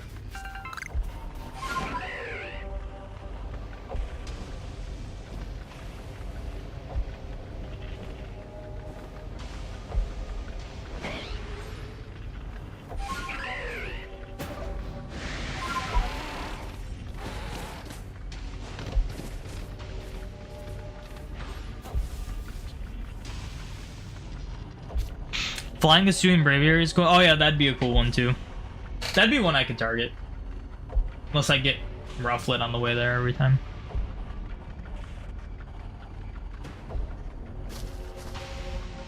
It's hard only because of the Gen 3 form mythicals to get a shiny living national dex. Yeah, and that's totally... Dude, I thought that thing saw me. I was like, why is it going towards me? And that's totally fair, but I don't know. I just grew up in a time where it was like just finding shinies was hard to do. And I understand. Oh, it got too close, man. Just like finding. Why do they keep walking up to me? Please stop. Please go away. This is my grass I need to hide in. Look at that guy. Okay. I'm leaving. But yeah, like I grew up in a time where it was like just finding a shiny was like the craziest thing ever. And I'm okay with them having like methods and stuff. Like I think that's great. Like having shinies hunting being more accessible, 100%.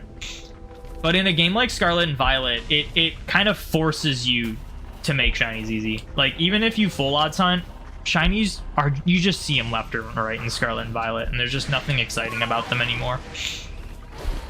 And that sucks. I liked it before when it was more balanced, where it was like, yeah, shinies are rare, but you can make them easy. Now it's like shinies are not super rare and you can make them completely free, and I don't really agree with that. But by all means, take advantage of it. Take advantage of like the crazy high rates. I just hope that it isn't the norm moving forward.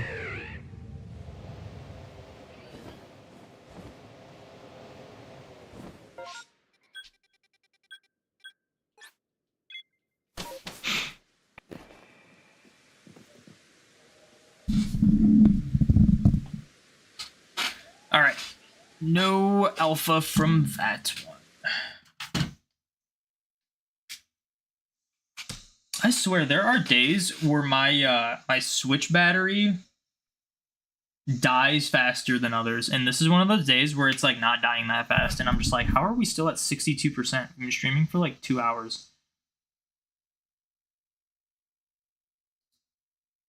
Speaking of 2 hours, I should probably interact with my buddy in Pokemon Go before we continue.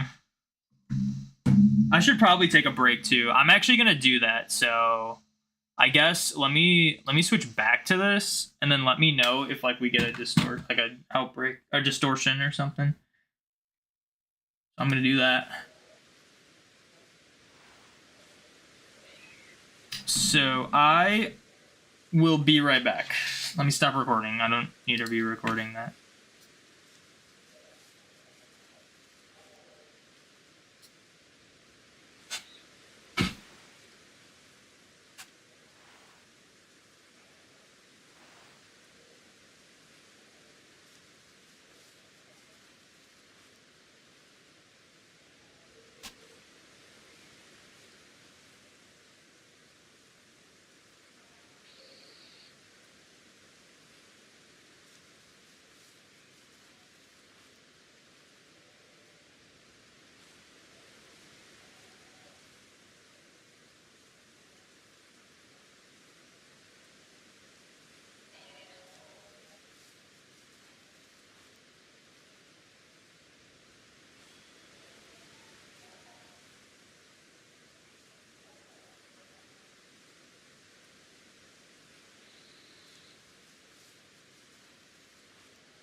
I didn't realize I didn't mute my mic. It's okay.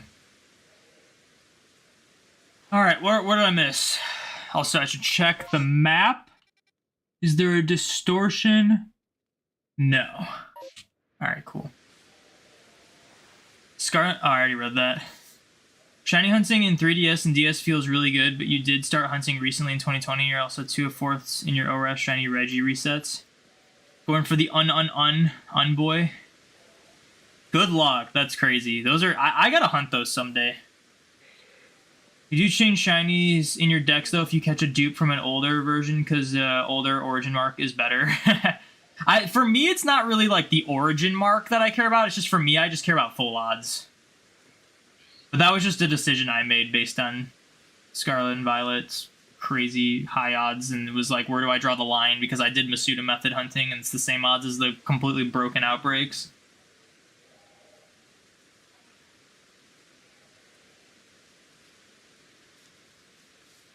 You should have been done, but you were too crazy to, too lazy until last year to commit to the hunt. You just finished your shiny living decks in Ultra Sun, so last 2 gens, so you've just been hunting the new mines. Interesting. That's pretty crazy. Just not a fan of the newer gens having gimmicks. I hope Gen 10 doesn't have a gimmick like the old games.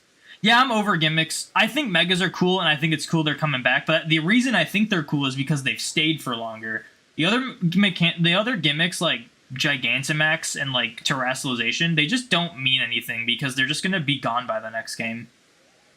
So it's really exciting that Mega Evolution's coming back, because it feels more like a permanent, like, feature as opposed to just a little gimmick.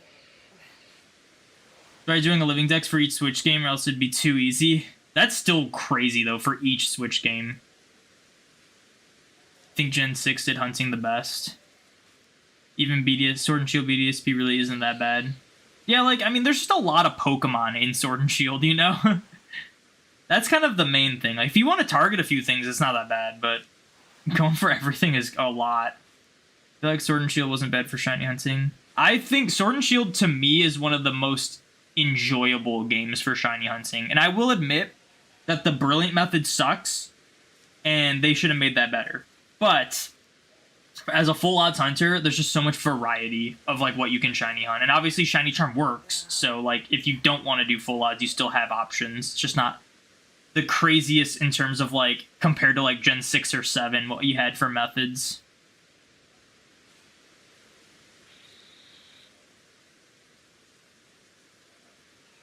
The method hunting is actually slower than just brute force. Why you say that? Yeah. The Brilliant method sucks. If you brute force the encounters with, like, just Shiny Charm, you'll hit odds faster. You have a higher chance at, like, getting a quick shiny with the Brilliant method, but if you get average luck or worse or bad luck, it's just faster to do regular encounters. You missed Safari Zone. We haven't had one since Gen 4. We need a modern Safari Zone for Safari Week. I mean, we did have BDSP, which was cool, but it sucked that the Shiny Charm didn't work in BDSP. That would have been a cool, like, first time to have a Shiny Charm Safari Zone.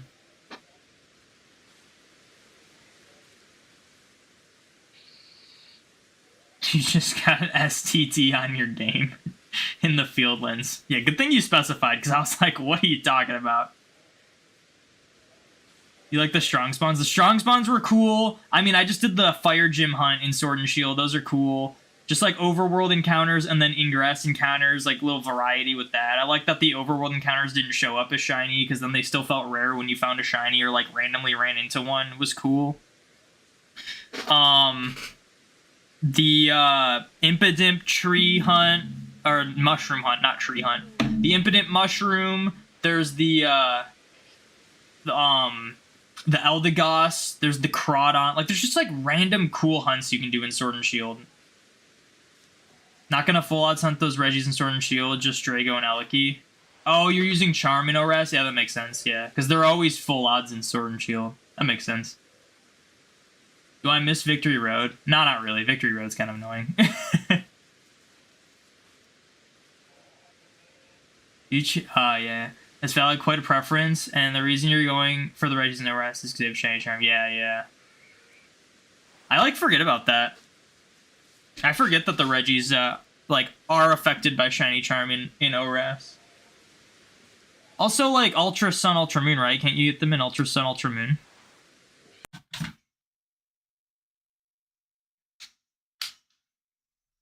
I want to hunt the Reggies in Ruby Sapphire because the resets are just ridiculously fast. That'd be really cool.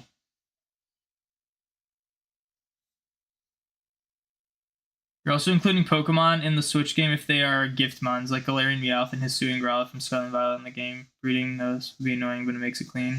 I guess that makes sense. Yeah, it's also same Ultra Sun Ultra Moon. Yeah, Ultra Sun Ultra Moon's a really good game for shiny hunting legendaries. You get, like, pretty much all of them except for Zygarde. And then the Gen 7 legendaries. But you still get the Ultra Beasts. And you can use Charm on all of them if you want. So they're like a really like good standard for like how legendaries should be in games. Like easy resets, access to like almost all of them, and then Shiny Charm works.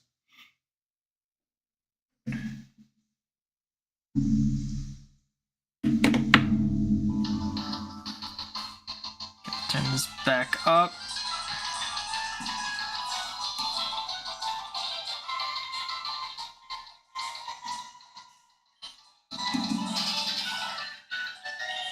You have to redo all the Alolan and Sword and Shield. That's gonna be rough. Yeah, your challenge is a bit crazy, I will say. Less so when you start talking in like Scarlet and Violet, but like, yeah, like Sword and Shield, like having to hunt like everything in that's gonna be crazy. I totally messed that up. I don't know what I'm doing here.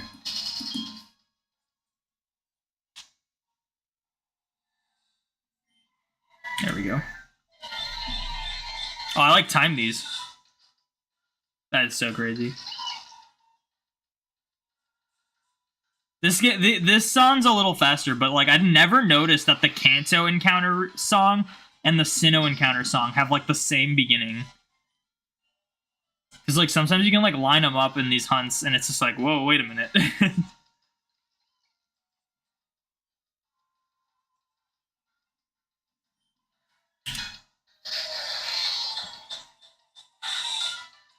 You're done with Scarlet and Violet, so that's behind us, yeah. Like, I mean, just like getting all the shinies in Scarlet and Violet isn't even like a challenge.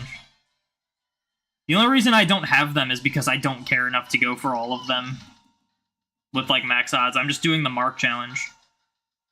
Like, if I'm being realistic, I could probably, if I really wanted to, fill out the entire Scarlet and Violet shiny decks, including DLCs, in probably like a month or two. Maybe like 2 months would make sense. It's just that easy. Like, it's crazy to me when people say shiny hunting in Scarlet and Violet is hard. Because it's like too easy to the point where it's kind of like an issue how easy it is.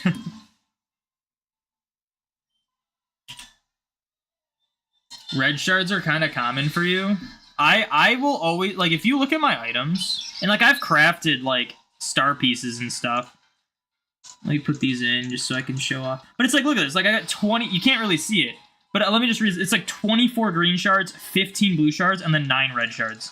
And then it's like, out of my totals, 223 green shards, 159 blue shards, and then only 22 red shards. Like, they are just so much more rare.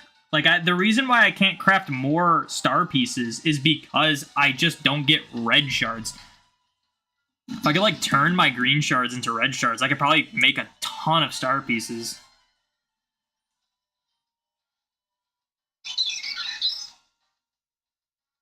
I think you got a long space-time distortion. Long as in, like, it takes a while to start, or can they, like, have different times they last for?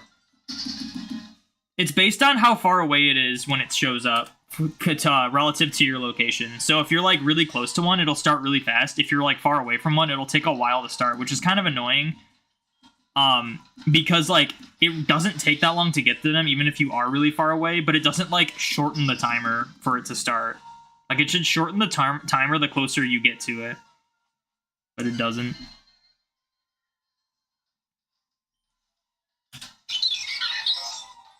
Make sure I didn't miss anything. Sometimes we miss stuff. Yeah, it's a longer start. Just paint them red. Like, honestly, I wish I could.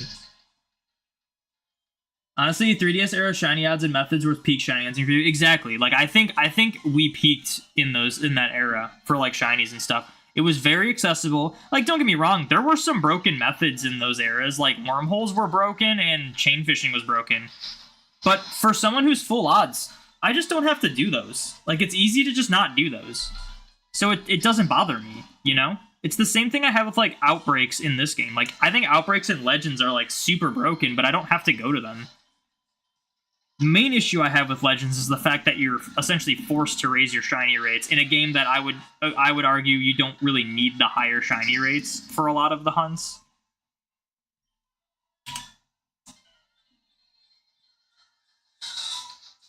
But yeah. It's hard when you have eyesight issues. Yeah, that's why I think that's not the main reason, but it's one of the many reasons why I think like traditional ingress encounters are just superior to overworld encounters. Overworld as in like Legends Arceus and Scarlet and Violet and like Let's Go. Because obviously Sword and Shield had overworld encounters, but you had to encounter them to see if they were shiny.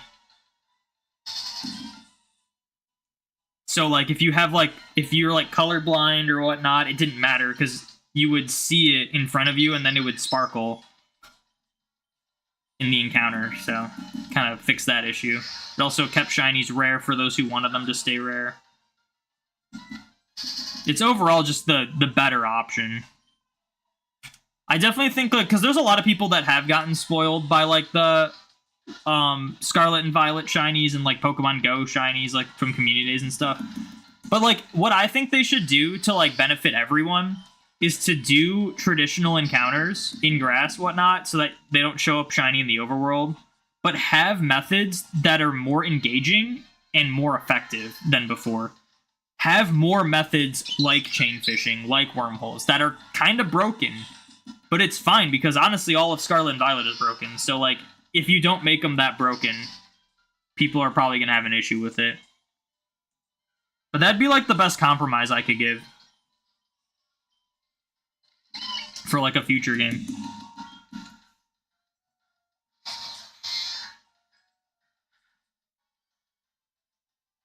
It's dumb they made Overworld random encounters in Scarlet and Violet. I get why, because they're doing, like, the open world Pokemon thing, and it kind of makes sense in that regard, but they could have made it work in the similar sense of, like, Sword and Shield. And just, like, overall, Scarlet and Violet's spawning mechanics are just terrible. You're just as likely to have the Pokemon spawn behind you where you can't see them as you are in front of you. The despawn radius is the exact same size as the spawn radius, so like it's very easy to just spawn in a shiny and have it immediately despawn. The game doesn't like run properly, so that also makes it a kind of hard. It's just there's just so many things wrong with that. And then yeah, it like shoves 15 Pokemon down your throat at any given time. So you literally will find even full odd shinies, on average, will take you like an hour to find.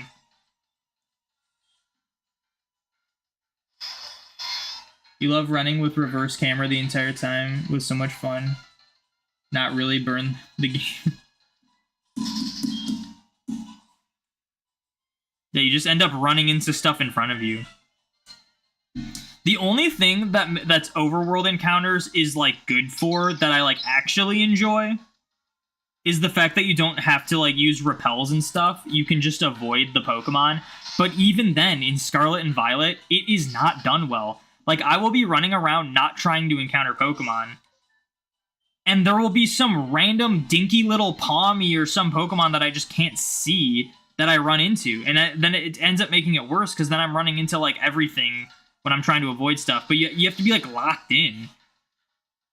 Like, at that point, I'd rather just drop a repel and then just go through everything. As opposed to, like, having to, like, be laser-focused on my tiny Switch screen to make sure I'm not running into stuff. So, yeah. I just think, like... I think if they're gonna continue doing overworld games, it needs to be more... Is this a thread? Yeah, there's a thread coming off of my Bidoof. They just need to be more like Legends, because Legends did it a lot better. But I do think they need to consider going back to the traditional style for at least a good amount of the games. Not all of them. I definitely think we can't live in a world where it's like one or the other. It's got to be like some games have it and some games don't. Like some games have it one way, some games have it the other way. There's no way we could just go back to traditional encounters and have that be the only thing we have moving forward. And there's no way we can stay in overworld encounters and have that being the only thing moving forward.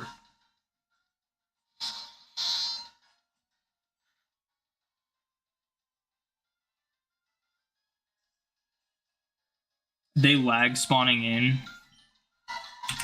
When I was hunting for the Jumbo Dondozo, oh my gosh, I was ready to throw my Switch at a wall. It was literally like I would fail half of the shinies that spawned in just because of how poorly the mechanics were for spawning in. You still hunting Let's Go? I haven't in a while because I've been focusing on this like Legends thing, and the unfortunate reality of Let's Go is that you have to be like stuck in that game until you get a shiny or break your chain. So it's been hard for me to like do it, but I will get back into it. Like we've made pretty good progress in Let's Go. Why did the Game Boy Advance in Spanish? It's not the Game Boys, it's just the games. And I still find it hilarious that so many people ask me why my games are in Spanish when people will literally play on like all Japanese copies and no one will ask them why. Like for some reason Spanish is just like, it just really sticks out to people, but when it's like a Japanese copy or like a German copy or something, no one really was like pays attention to that. Essentially, when this method to unlocking the Mew and Deoxys events in-game without the use of a cheating device was really only known at the time for non-English European copies. So I bought Spanish copies of Emerald in order to do this. So it's pretty much for this hunt. But now I'm pretty sure it's been discovered there's ways to do it in like English and Japanese copies, so. But I don't know how to do it. I don't have a reason to look it up because I don't own English or Japanese copies.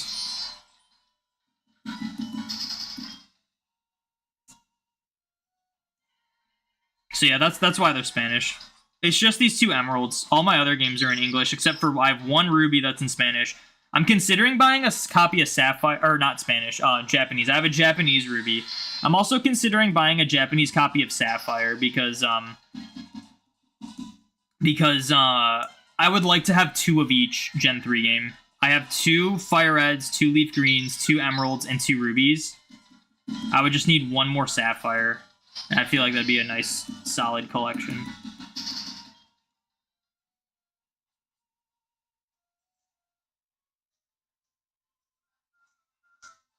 I think it's better compromise to have grass encounters. You don't like them, but you can easily use repel, but then people who enjoy grass encounters can still do them.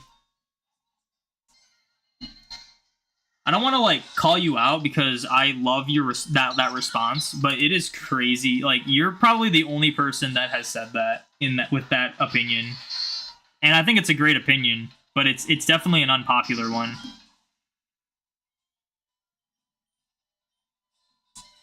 I just think the in-grass encounters offer more mechanics-wise than the overworld encounters. You can definitely tell they've been running out of ideas for like how to do like shiny hunting methods and stuff, because like I mention this all the time. Look at the shiny hunting methods in Legends Arceus and Scarlet and Violet, the games that have overworld shinies, compared to the shiny hunting methods in the in-grass encounter games. Like we have Dex Nav, we have chain fishing, we have SOS encounters, like we have this, we have that. Like there's so many different like unique shiny hunting methods in those traditional encounter games. And then you go to like Legends Arceus and Scarlet and Violet, and the quote unquote methods are essentially just you do the same thing normally. You just give yourself either a permanent or temporary shiny buff. Like there's no like method. It's just there's shiny buffs in the game. Like it's go to Outbreak. These Pokemon have higher shiny rates. It's Scarlet and Violet. Make a sandwich. Pokemon have higher shiny rates. Like, it's not like a method, it's just you give yourself a shiny buff. So I definitely think there's only so much they can do, like, mechanically with overworld encounters. Like, they've kind of run out of ideas. when in grass encounters, there's so many more unique things you could just do.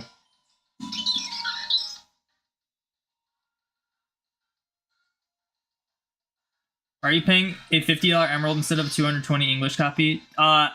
That's not true for Spanish. Spanish copies are pretty much the same prices as English. It's only really Japanese copies that are cheaper.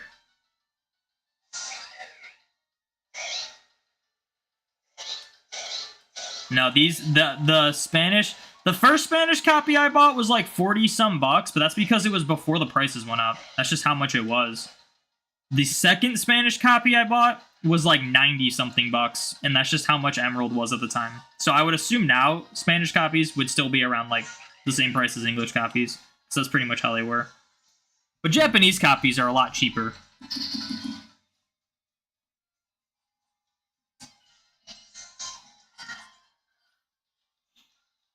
How much did you miss? I don't think you missed much. Unless you missed the Magnemite, but that was a while ago.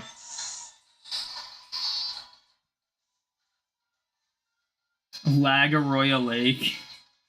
It's not even the lag that was the issue. It's just the idea of, like, because the spawn radius and despawn radius are the same, and Dondozo is so massive, it's very easy for Dondozo to hit that despawn radius and despawn, even if it's, like, not that far from you. And there's and I guess the lag does play a role, because by the time, like, you can even, like, turn around, it's too late. Been shiny hunting Geodude in Dark Cave, Soul Silver for 36 hours. Any tips to stay motivated? For me, it's just good night, Thor. Thank you for hanging out. To me, the motivation is like getting the shiny. It's like I'm motivated because I want to find the shiny. In terms of like if you go way over odds or something, the motivation to keep going, like obviously if you need to take a break, but the motivation to keep going is if you quit on that hunt, all of that time you spent going for Geodude would have been for nothing. So just keep going so that you didn't waste your time. Make it worth it. And it'll show up eventually. It can only go so far. There's only so many like confirmed cases of like ridiculously long shiny hunts. Like you probably won't go that far. There's gonna be like a limit to how far you go, essentially, theoretically. Rip to the Wii U, 3DS, eShop, and online, by the way. Okay, last night, I'm pretty sure I'm still connected to online on the 3DS. I'm gonna check. Last night, it still said I was online, and it still showed me I had friends online.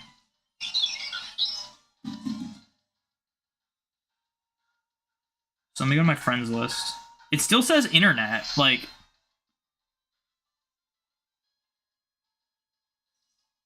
Look, I'm online, and it says I have 2 friends online. So, I still have online. I don't know, not sure why. I wonder if it must be like a slow shutdown, where they're like gradually shutting down servers. That's my theory. Because apparently there are people that are still, like, wonder trading. But it's, like, random. If you can or not.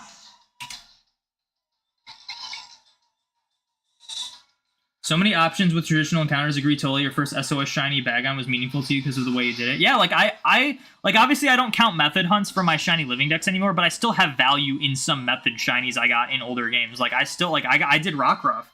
I had a Lycanroc for my team in Moon. And I SOS'd for Rockruff. Like, that was cool. It was crazy figuring out how to do that. And, like, I still value, like, method hunts. I still have respect to people that method hunt. I just don't count them for a shiny living dex anymore.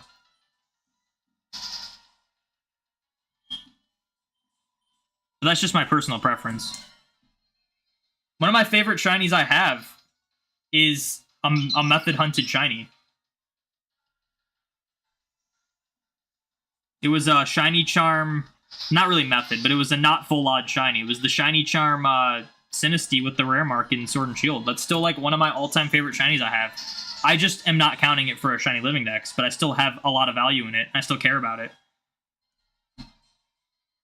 I think a lot of people see me say like, oh, I only count full odd shinies and see that as me saying that non-full odd shinies are worthless and that no one should go after them. And if someone hunts them without full odds, then they don't count for anything. When that's not the point I'm trying to make. It's just like my personal preference for my shiny living decks, where I want to count full odd shinies only.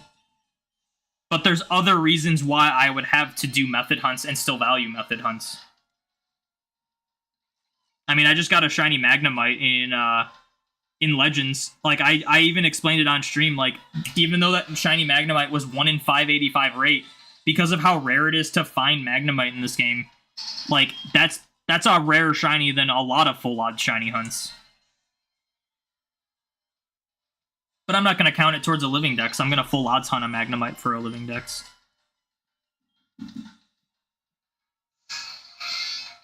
So the thing is, the friends list and the browser aren't affected. Because when the Wii and DSi shut down, everything went down instantly, so I don't know why this is happening. But apparently people are still, like, wonder trading. Like, I saw someone was, like, wonder trading yesterday. Like, last night. So I don't know. Wonder if it has something to do with bank and home staying up.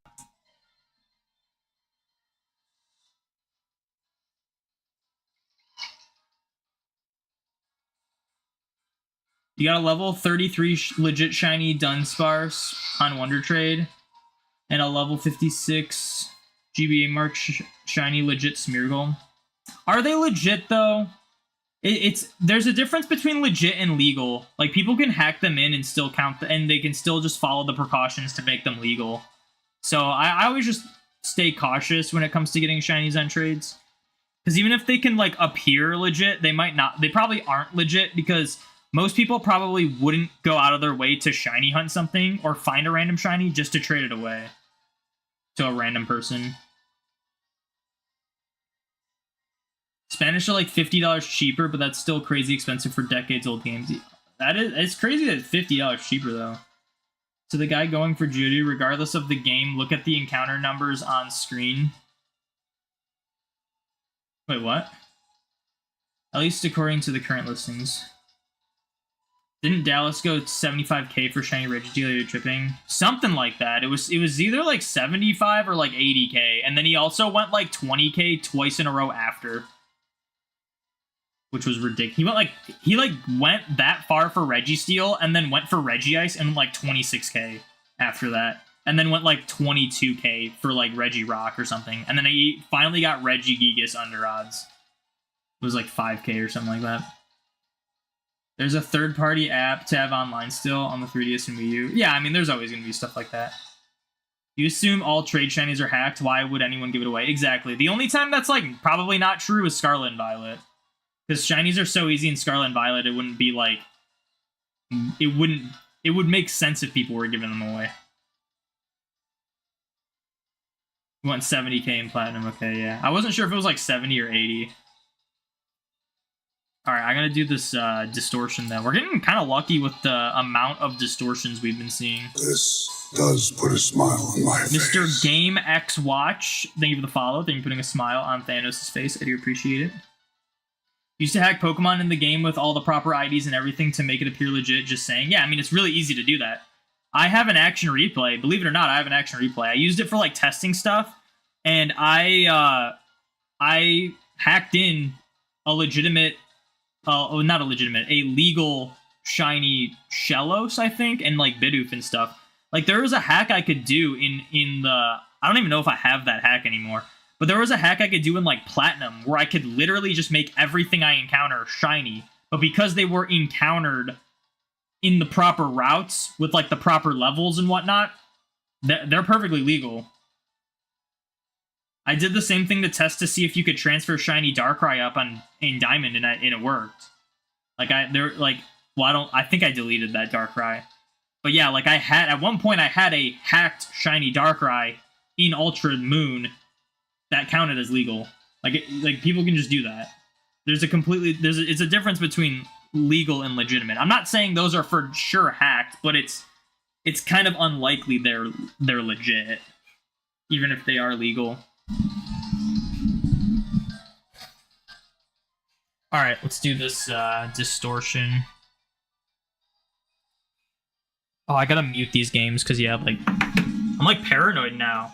Because like if that wasn't a Magnemite that showed up, there was a chance we failed it because like it's hard. Like you'd only get so much time with those distortion spawns before they go away.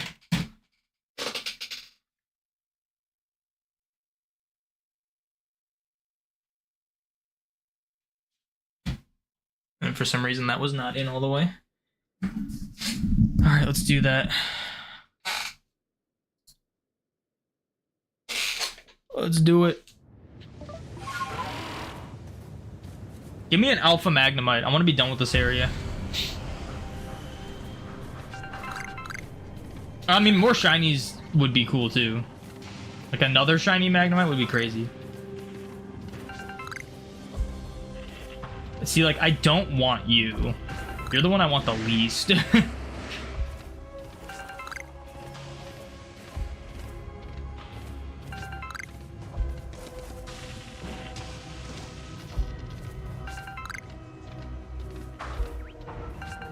See, like, you just need to be alpha.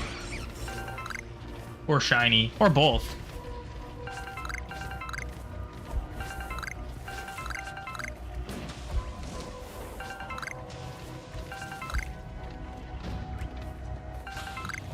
Unfortunate.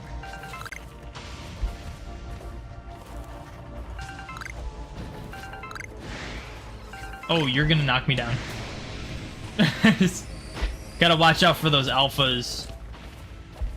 They knock you off of Weird Ear for some reason. Ow. I should probably sleep in a tent after this.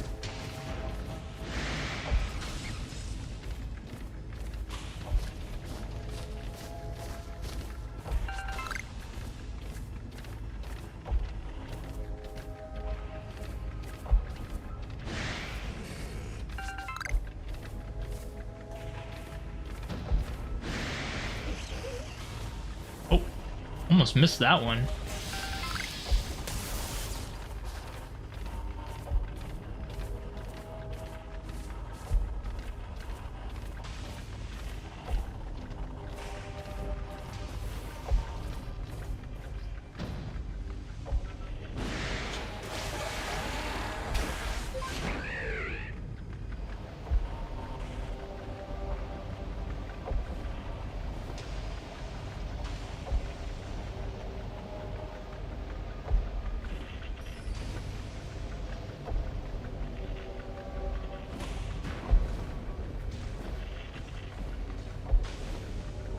That's kind of a big ride-on, but it wasn't an alpha.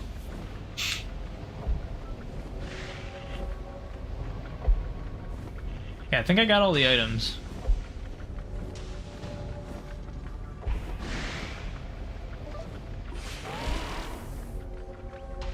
I think that Magneton was sleeping and I just woke it up.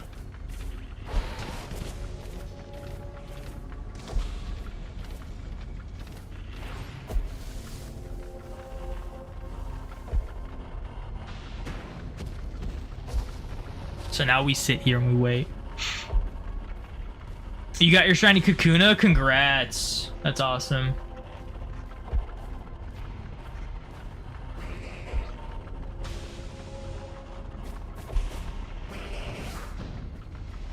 See, Vaporeon would be so cool if that was shiny. Or Flareon. Although Vaporeon's a cooler shiny than Flareon, but...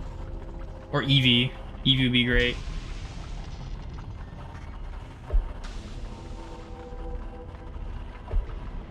You wouldn't use them anyway, you won't really use any Wonder Traded Mons. That makes sense. Dude, I think the Magnezone is sleeping now.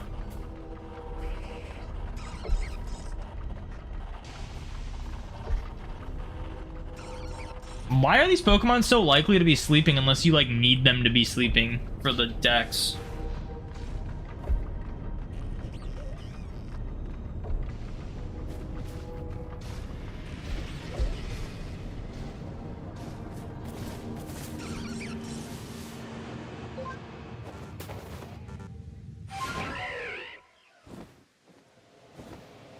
Let's do a little, look around the area. Just to make sure no shiny spawned in after it ended. Alright. Traveling through space-time takes a lot out of you, probably. Yeah, I wonder if they're, like, more likely to... I doubt it. I bet it's just random luck. Because there was a Dustox that was sleeping before it started.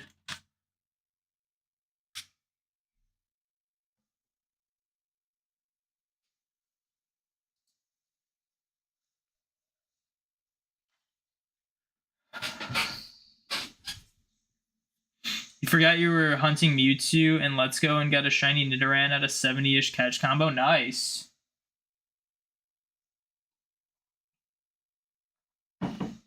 Yeah, you start the game asleep. Yeah, it's true.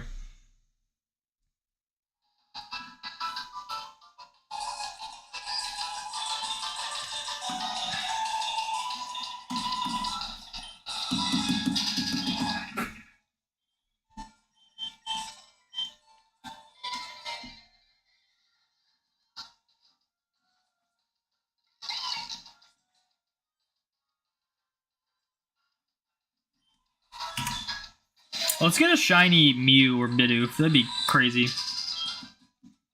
I'm still worried I'm going to phase on a Starly. Like, I would still want a shiny Starly, but not during this hunt.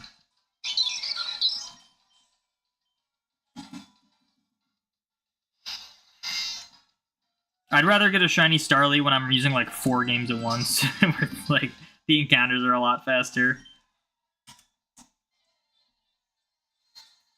Is it impossible to mod your 3DS after the shutdown? No. I've never modded my 3DS, so I would assume no. Usually, like, I modded my Wii, which was obviously way after the shutdown for that. And that just required you, like, putting, like, a special SD card with, like, certain software downloaded to it. And then, like, activating something. So, it's probably similar. You probably just need, like, an SD card or something, and then you use, like, a computer to download the software. Gotta get a haircut before class. Did about 800 Miltank encounters on a chain of 17, hoping it comes as soon as the Starly. Good luck on the hunts. Thank you, and good luck on your haircut. One shiny Mew coming right up. No, we need, who was it that predicted the Magnemite? Let me scroll up. It was Ultra Beast 22. We need them to, like, make a prediction again. For those that weren't in the stream before, we got one Distortion, and I was heading to it, and Ultra Beast in the YouTube chat was like, I'm guessing a shiny Magnemite from this Distortion. And we got a shiny Magnemite from that Distortion. It was kind of crazy. That's exactly how you mod a 3DS. Okay, so yeah, you wouldn't need internet. You would need internet for, like, your computer, but not for the 3DS.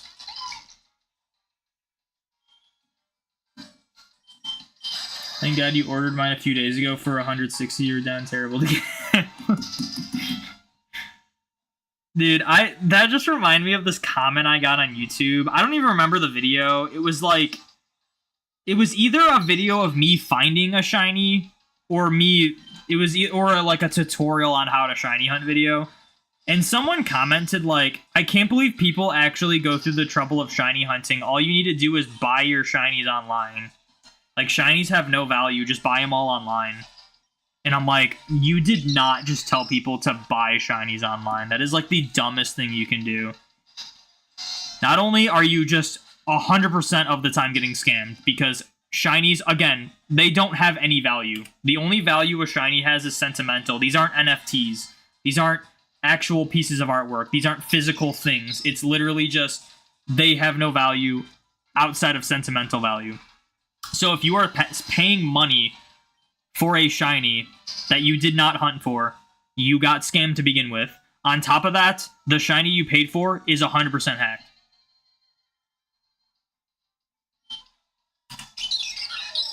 So, like, that was just a wild comment I got. That they were like, I can't believe you would even go through the trouble to shiny hunt when you can just buy shinies online. And I was like, oh my gosh, no, don't be telling people to do that, please.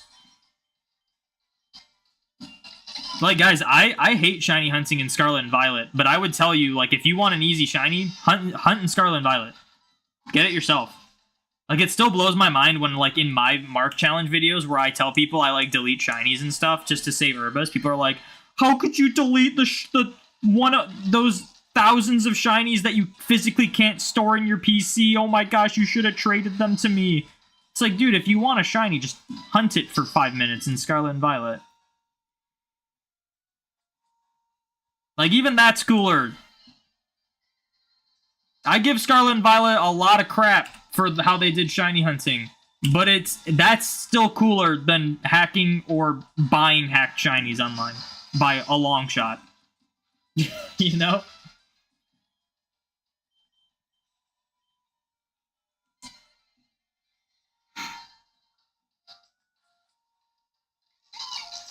Just throw money away for gen Pokemon, true.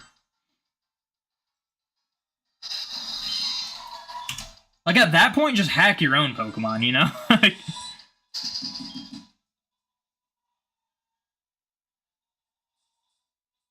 Why buy a shiny when you can just buy an action replay? Exactly, I literally was just saying that. Like, at that point, just hack your own Pokemon. Yeah, like, why buy a shiny Pokemon for how much money when you could just buy a cheating device for probably a little more and get unlimited of every shiny? You throw away so many Pokemon Go shinies. I actually don't really transfer Go shinies, but that's mainly because they, like, keep upping the storage in Go, so I never really have to.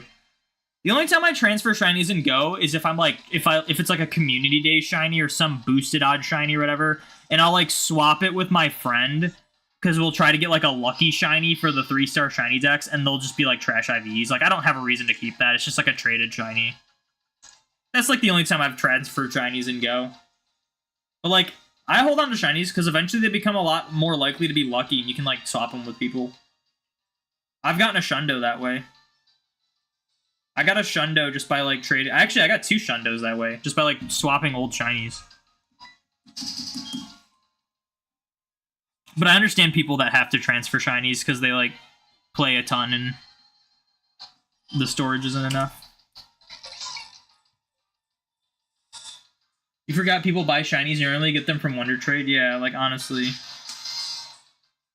Only probably sells them. Yeah, I never even thought about that. Yeah, they're probably trying to promote their business of selling hacked shinies. So they're just like, but they're being subtle about it. They don't want me to delete their comment. So they're just being subtle about it. They're just like, guys, just buy shinies, wink wink. Alright, hopefully they find my links. We need to set it in people's minds to buy shinies. They'll be very likely to find my listings on eBay. What's up, Papa Cat? Welcome in. You hope they allow you to transfer Mons with Amiibo like Mii's after bank closes down? I just hope they never close bank down. I know they will. I hope they just come up with some alternative to allow me to, like, transfer my Pokemon up, because I don't want these games to become outdated, obsolete. Because that's the glory of physical media, is that they never become outdated. And if they close down bank and then have no other alternative, then it's essentially a company forcing us to, like, have our physical copies be outdated. And I have a lot of issues with that. Like, I mean, the movie industry's already pushing that crap. Like, Best Buy isn't selling physical movies anymore. It's harder to find, like, Blu-rays and stuff for, like, newer movies. But it's like, there's no reason to not buy a Blu-ray for a movie you like, because then it'll never be edited. It'll always be yours. You can watch it anytime. You don't have to pay a subscription for it. And it's yours to own. And it'll never be outdated. So I hope that doesn't happen with, like, Pokemon. That would be terrible. Because I'm pretty sure at some point we will be getting, like, the I don't know if it's gonna be NSO or Virtual Console for, like, the Gen 1, 2, 3 games. Which is totally great, but if they use that as an excuse to, like, shut down bank, that's gonna be terrible.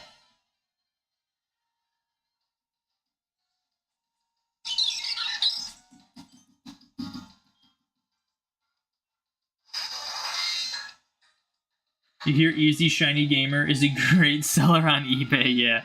Yeah, they're just like, guys, speaking of which, there is this one seller that actually has really good deals for shinies. You should just buy them from him. In my opinion, mythical mons have no value unless we count age. A Marshadow from Go is just as valuable to me as one from 2017. Yeah, I mean, it's all personal value. Like, that's just how Pokemon is. Like, there's a reason why I didn't just delete all of my legendaries and mythicals that I had in my home living decks before I did my Pokeball only challenge. Because it's like, even though it's cool that I have, like, all those mythicals and stuff that I've done throughout this journey of my living deck challenge, like, still, having the Coliseum Ho-Oh and the XD001 Lugia is still pretty darn cool. And, like, amongst other, like, mythicals and stuff that I've gotten throughout my games. I think it'd be cool if they make a shiny living dex consisting of only traded shiny Pokemon, like, physically trade for them, no wonder trade BS. I don't even know how you would do that. You would have to, like... You'd have to contact a lot of people for that. Have every OT be different. Yeah. What's up, Dio? Thank you for the good luck. Mythical Pokemon are BS. They've gotten better, though. I mean, we can catch all of the Gen 4 Mythicals. We can catch Mew, Jirachi, Deoxys. Technically Celebi, but you have to have the Virtual Console for Crystal. Like, you can catch all those Mythicals just in-game. You can get Meloetta and Keldeo in-game in Sword and Shield and Scarlet and Violet. So, like, they're being better about it. I have a feeling that Legend ZA will be able to catch all those Gen 6 Mythicals in-game. So it's only a matter of time before we'll just have access to every Mythical, just being able to catch them in-game. As opposed to, like, having only one option to get it that was limited time that no one will ever be able to get anymore. Oh, Arceus you can get in-game, both in BDSP and in Legends Arceus. You really hope they're not subscription-based when they release old games. That's one of the reasons why I think they haven't released them yet. I think the Pokemon Company doesn't want them to be subscription-based and wants them to be Virtual Console, but I bet Nintendo wants them to be on, like, NSO. So I think there's probably something going on there. Either that or they're just waiting for the Switch 2 to release.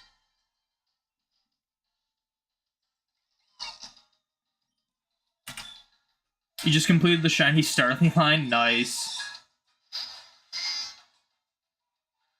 Physical media can't become outdated. People who have an Overwatch 1 disc would like a word. That is just so sad that that happened.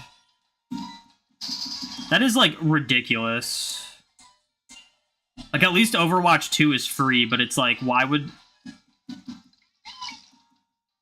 Like, that just shows that you shouldn't support a company like that if they're gonna pull that kind of crap on you.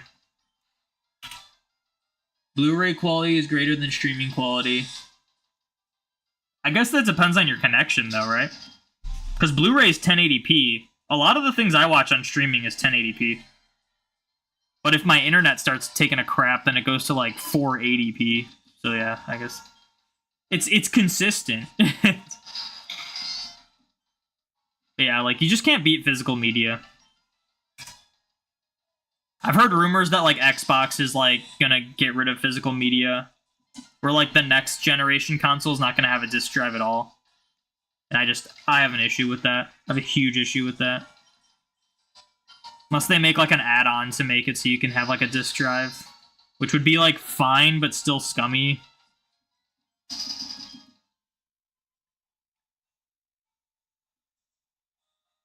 Buying shinies just sounds awkward, in your opinion?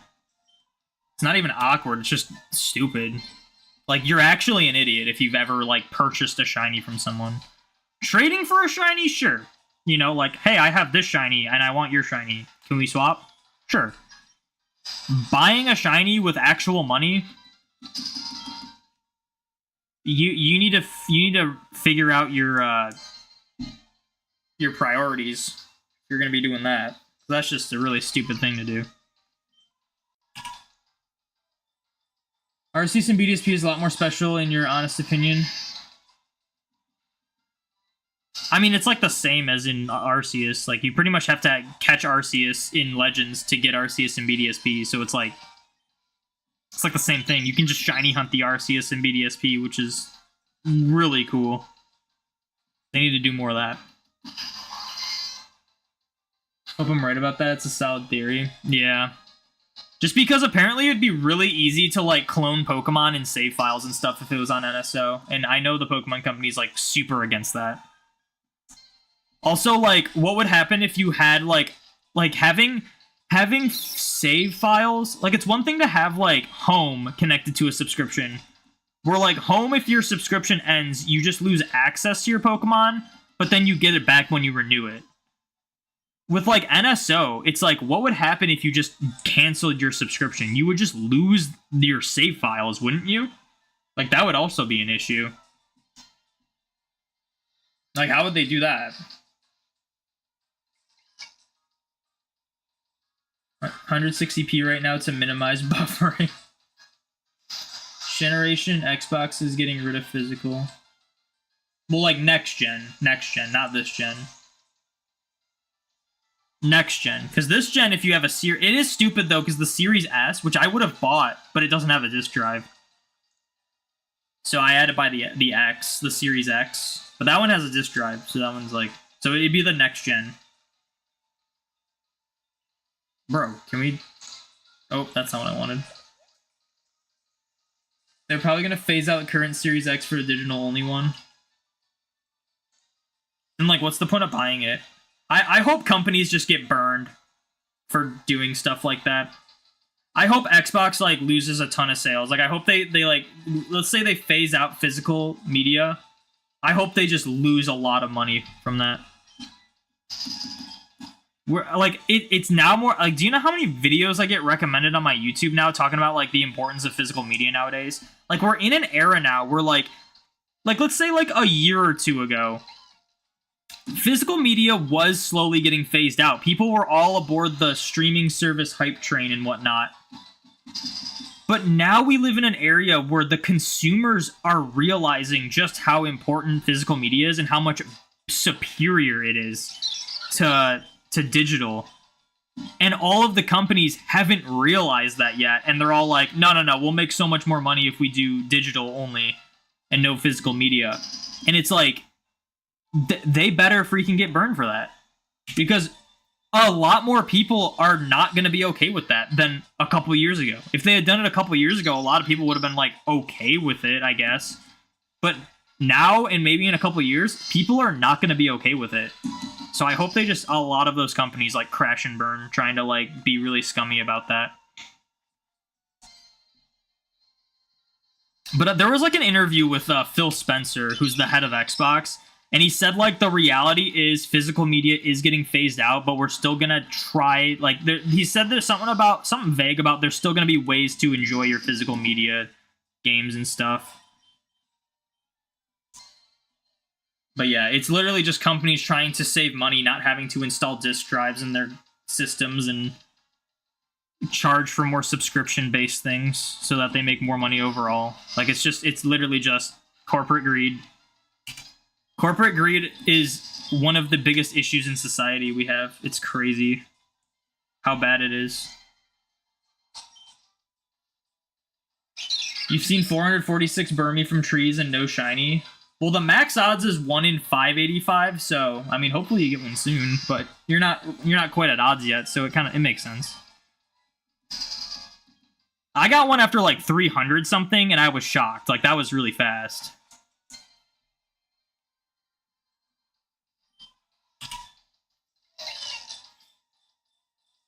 Problem with Mysticals is we had a % solution. QR codes made fans you get it on release. Wait half a year to release them on QR codes so everyone can get it.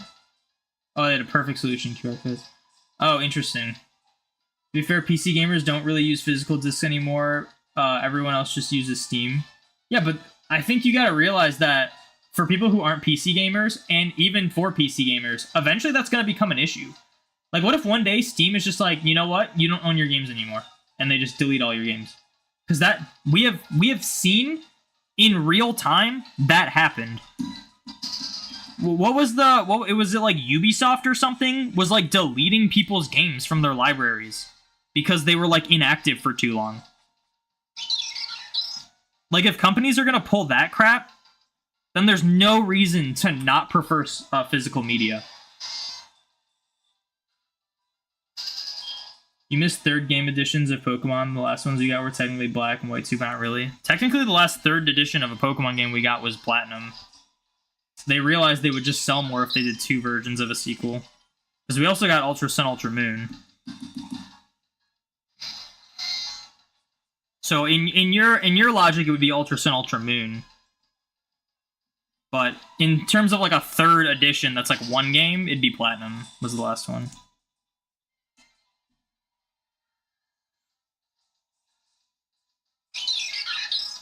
Xbox and PlayStation have been flirting with the idea for like 2 generations now. Yeah, but apparently it's like actually gonna happen next gen.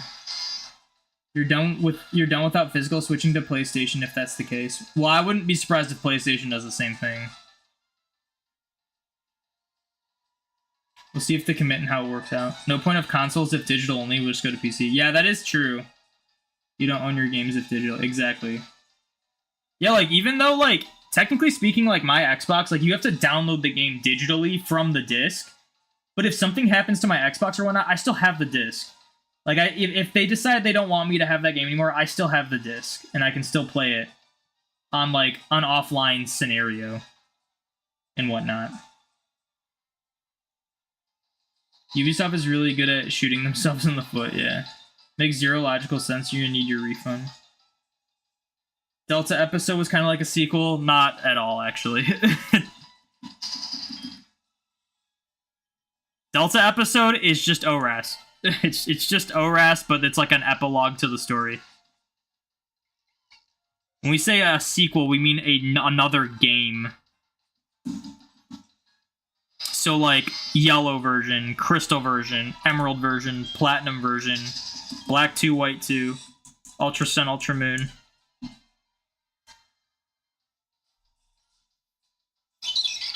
Like DLC would be more of a sequel than the Delta episode, and even that I wouldn't even come close to counting. Problem with digital media is that when a marketplace shuts down, those games become inaccessible. Exactly.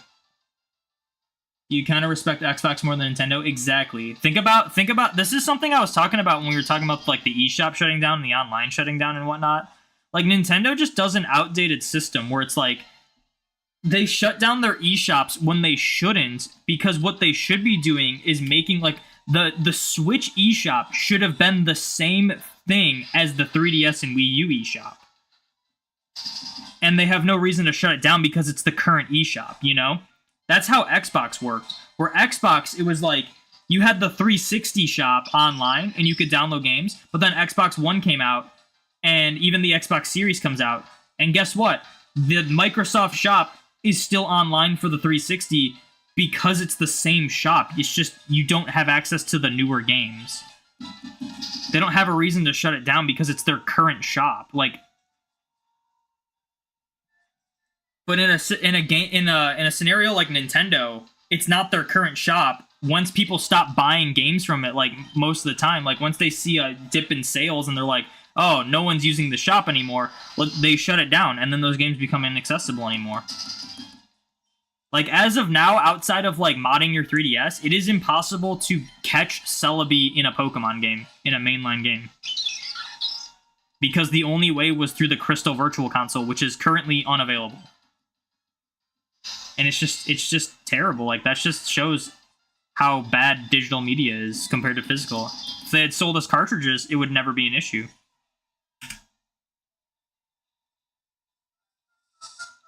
You had to replay Ultra Sun, Ultra Moon 4 times. Why do you have to replay it 4 times? What'd you need 4 of?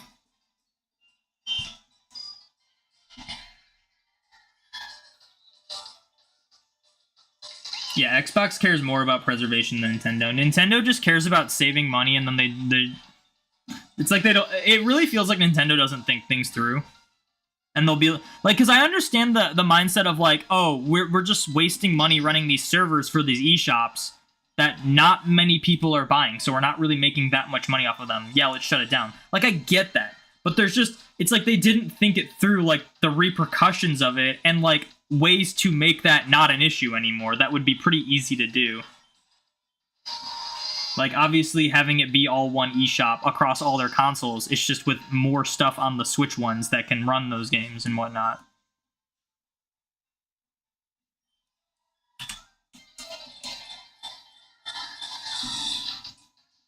If physical media gets taken out, you're gonna only play retro games from now on. Like, that's the thing, like, here's what's crazy. They had the NSO, like, expansion pass thing with the N64 addition to it. And it's like, that's cool and all, but all that did was make me want to just buy more physical N64 games for my actual N64. Guess what? I bought Super Mario 64, I think for $25 not too long ago. That is not even a fraction. It is a fraction. It's a half of a 1-year subscription for that. But guess what? I get to keep that game forever. Like, there's other games I'm gonna buy for my N64, and it just overall will not be nearly as expensive as buying a yearly subscription for NSO to have access to N64 games. And it'll never get shut down. Like, at someday, the NSO for the Switch will probably get shut down. And then you'll just lose access to all those, and like all that money you spent, it's all gone.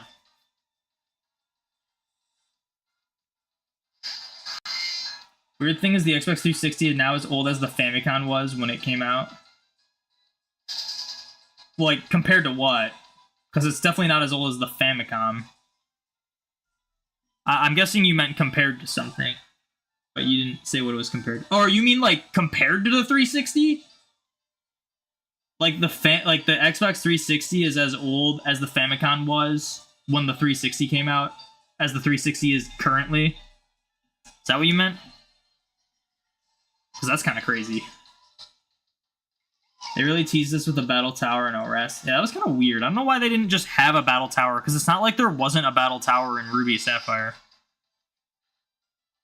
Nintendo treats Pokemon games like any other franchise and doesn't realize that people don't view them as lines of code, but friends.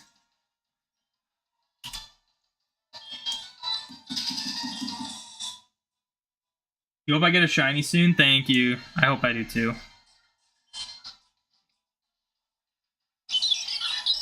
Nintendo, why lock online shops to specific consoles? Yeah, like, honestly.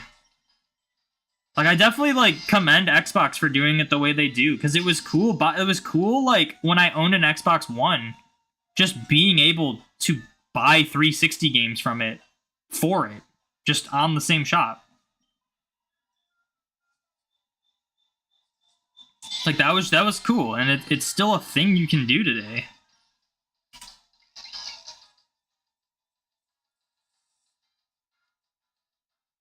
Recently bought a bunch of N64 games. Ogre Battle 64. I've never even heard of that. I did recently just get a trip down memory lane. I, like, randomly wanted to look up, like, N64 games. There was this one game we had, and, like, I was so young. Like, it was one of those things where it's, like, very vague in my mind. But it was this game, and I found gameplay for it on YouTube. It was called Chameleon Twist 2. Because I looked up Chameleon Twist, and the first one was definitely not the one that we, like, rented. We would rent games from Blockbuster, and we had this, like, this Chameleon Twist 2 game, and I remember, like, not getting very far in it. But then when I watched gameplay of it, I was like, this was totally the game. Oh my gosh, it's coming back to me. It was crazy. I don't know if I would buy it again, because I don't have, like, a huge, like, crazy memory of it. But there's some, like, really good, like, N64 games that I want to buy. Like, I just bought Mario 64, even though I have Mario 64 on my Switch and my Wii, actually. I have it on both my Wii and my Switch. I wanted to get the physical copy on the original, the one I can do the backwards long jump with. And I want to also get... I have Banjo-Kazooie. That was just a game we owned, and it's, like, one of my favorite games of all time. I want to get the physical copy of Banjo-Tooie, And then I also want to get Donkey Kong 64. I've never played Donkey Kong 64, but I've heard it's really good. And then I also want to get both Zelda games. I want to get Ocarina of Time, which I do have on my Wii, but I've never played Majora's Mask, so I'd want to get that one too.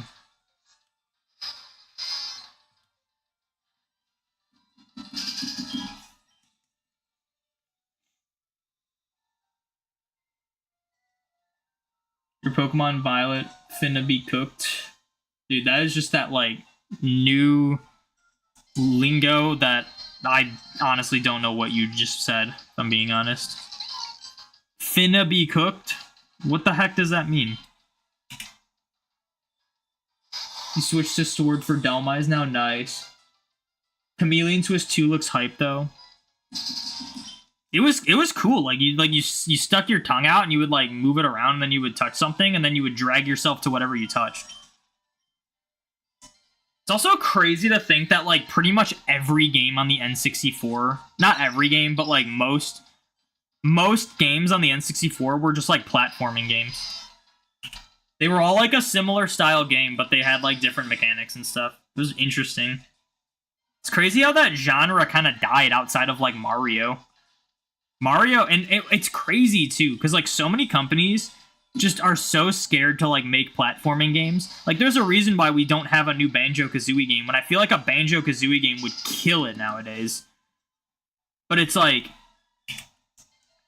Mario, man. It's like every new Mario game that comes out just does numbers. And they're always like super well received too. Like Mario Odyssey was incredible. Was such a good game. It's like we just need more of that. So it's like crazy that we went from an era where like every game was like that, and now it's like it's really just pioneered by like Mario nowadays.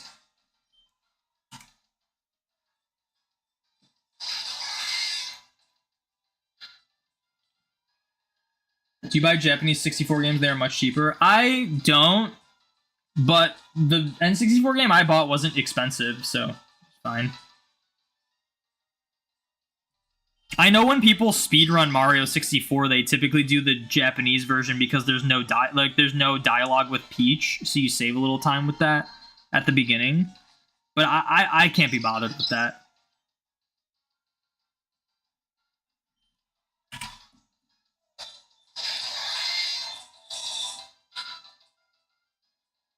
Pretty sure the Xbox 360 Marketplace is shutting down, but like half of the games are on the Xbox One and half of those are released physically, so it's not as bad as the 3DS eShop shutting down. Yeah, exactly.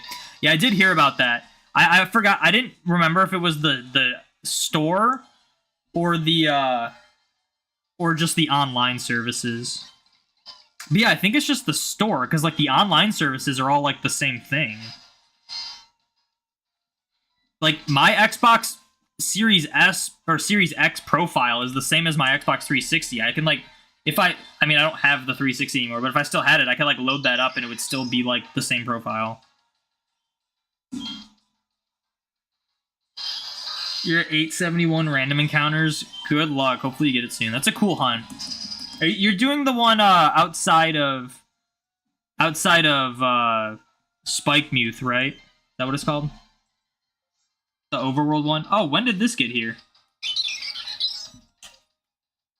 Well, there's a distortion that's done that much time before it starts.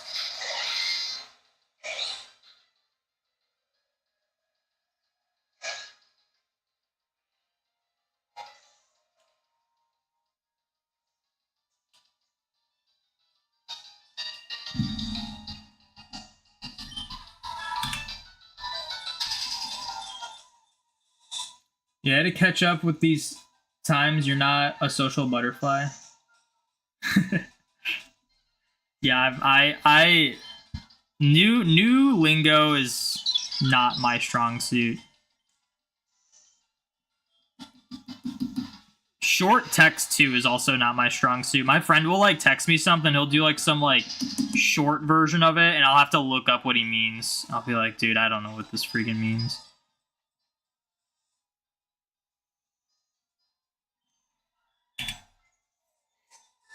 Gonna is gibberish that doesn't even save a syllable when you could just say gonna. Oh, that's what that means? But what do you mean by it's gonna be cooked? What? Like, cooked as in, like, bad, but, like, why? Like, that kind of came out of nowhere, didn't it? Castlevania 64, super platformer, really cool era, honestly.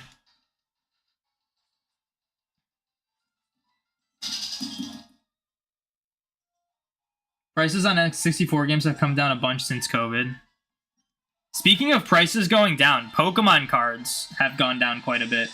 At least older ones. I don't know about newer ones. I know people inflate the prices a ton for newer ones. Like that stupid Umbreon card from Evolving Skies is like more expensive than a lot of like heavy hitter vintage cards nowadays. It's so weird. You like Banjo-Kazooie, you like DK64. That's what I've heard. That's why I want to buy it. I've never played a Donkey Kong game. Because I never owned, like, the SNES, so I never owned, like, the Donkey Kong. I never played the Donkey Kong Country games. And then we just didn't have Donkey Kong 64. Alright, let me close my door really quick.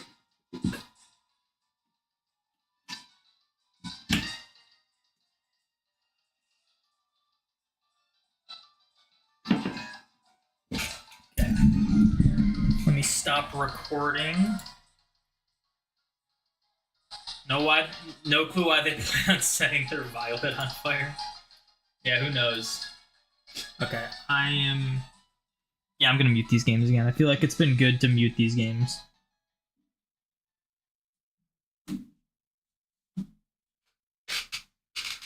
We've been getting a lot of distortions today.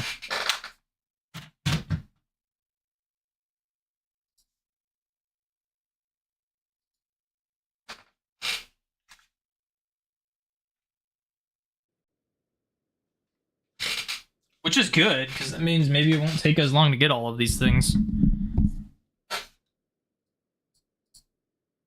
Alright, let's do it.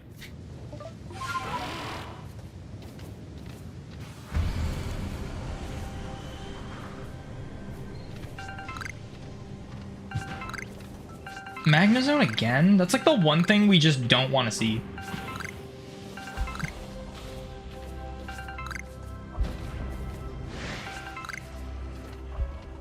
Wow, that Mr. Mime is blind. Okay, we actually don't really want to see Magneton either.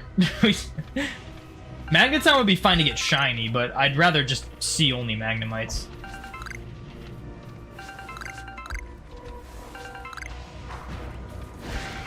Why is Vaporeon facing the wrong way? Oh, no Alpha that we need.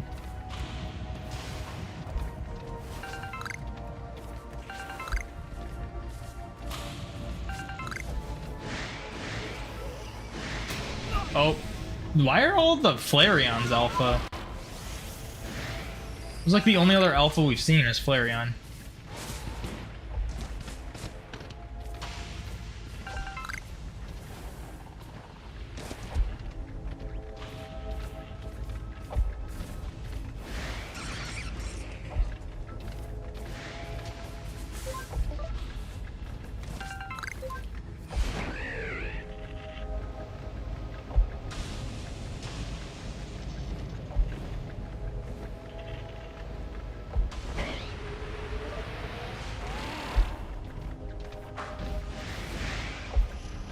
Man, an Eevee would be just so crazy.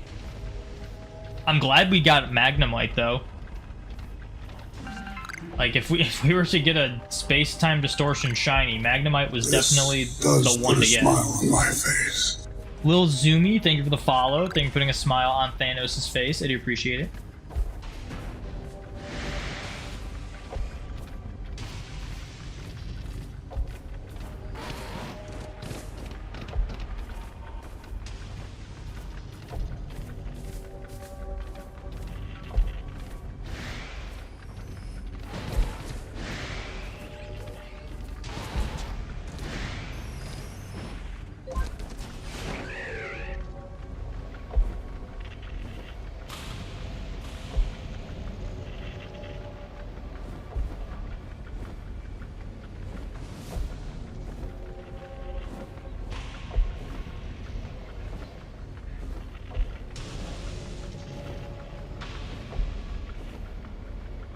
there a patch of grass I can hide in that's not next to a magnemite thing?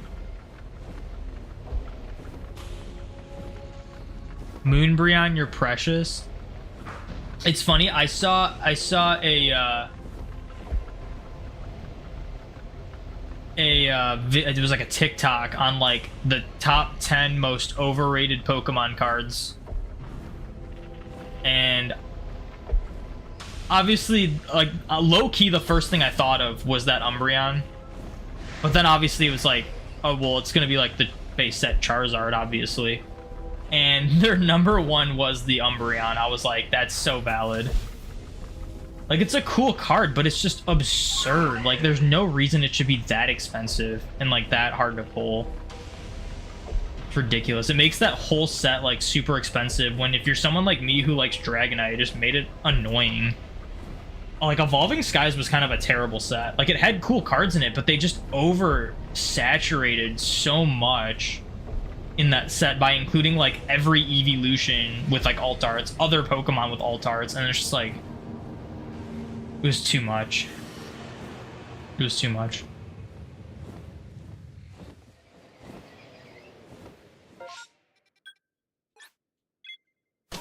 Yeah, the Mr. Mime doesn't know. Remember he pulled it and sold it immediately, was not a fan? I mean, it's a cool card. It's just, it shouldn't be worth that much for, like, how it is. That whole set was kind of just like a scam of a set. Because, yeah, like, for someone like me who's like, I want to pull this Dragonite. There's, like, a full art Dragonite and an alt art Dragonite. And it's like, okay, other sets, there's, like, 2 to 3 alt arts. Evolving Skies, there was, like, 30 of them. And then, like, half of them were EVs, which everyone is just like, oh, it's the greatest card ever if it's an evolution. So then naturally everyone bought up that set and inflated the price way too much.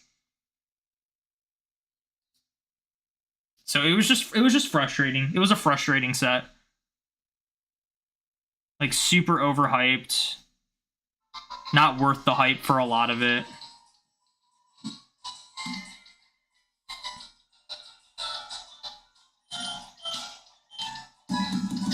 Like, they could have gotten away with splitting it into 2 different sets and it would have been fine.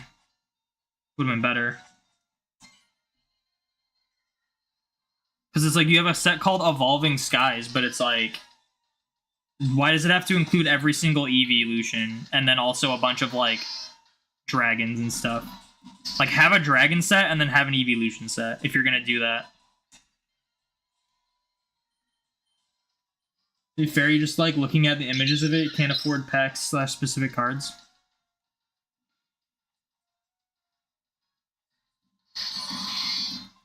I ended up buying the Dragonites I needed online, and they weren't like super expensive, but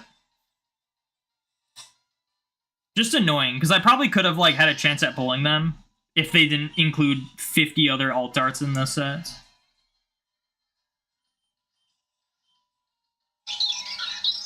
Wasn't Steam Siege another bad set? Steam Siege, it just doesn't have that much value in it, which is why people don't like it, but it's got some cool cards. There's a full art shiny Mega Gardevoir that's really cool. I might buy that one day.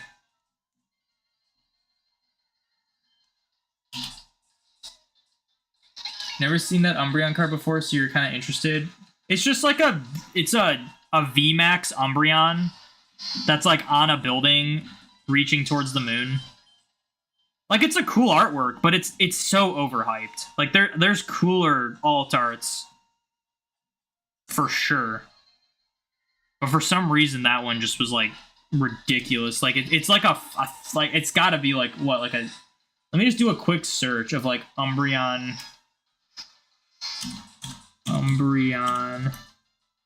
I could, I have a cord right on my freaking keyboard. I can't type. Umbreon VMAX alt art. I'll just do eBay. Dude, even the non-VMAX one is like, it says 386 for the non-VMAX one. Okay, maybe I need to go to eBay first. because that doesn't help. Umbreon VMAX alt. Like, you don't even have to fully type Umbreon in the first result. Umbreon VMAX alt art. Pre-owned, not graded, $418. Graded was this a Gem Mint 10? $1,100. $1,300 for Gem Mint 10. Like, you can buy vintage hollows and stuff for less than that. Like, that's ridiculous. Like, modern Pokemon cards should not be that expensive. Guys, you can get a case of them for $25,000. That's crazy. Just ridiculous. Like, dude, there's one that's graded at a PSA 5 that has 22 bids on it, currently at $500. That's just stupid. Want to know how much I paid for my alt art Dragonite? I think it was $60. No, I think it was actually cheaper because I bought it with it was like both the full art and the alt art for like 100. So I think it was like 50. Well, I guess the full art probably isn't that much. So it was probably like 60. I don't even think it was 100. I think it was like 90 for both of them. They're ungraded, but they're in pretty good condition. Just ridiculous. Yeah, it's literally like a modern Charizard. Like, dude, even some of the Charizards are cheaper than that. You could probably buy a base set 2 Charizard for good condition for cheaper than that. Not graded, but for cheaper. Yeah, Shiny Mew is a good shiny. I hope I get it soon. I'm probably gonna end pretty soon, though. I'm probably just gonna get to like 10,600. So we only got 400 encounters on stream today, but we were getting a lot of distortions, but the distortions definitely affect that. Like, if we get like 45-minute distortions, we'll get a lot more Mew encounters. It just kind of works like that. Think you pulled that full art Mega Gardevoir back in the day and when you still collected? I opened Steam Siege and I have some of like the regular like shiny ones. Like, I have the shiny Mega Steelix EX, not full art. And I have like, there's like the uncommon Azumarill that's shiny. And then there was like a Volcarona that was like a non-holo rare that was shiny. And then there's a holo Bisharp that's shiny that I got from it. Wonder if there's an alt art Groudon. I don't know. I don't think so. But I mean, just go on like Google and search like whatever Pokemon you want alt art.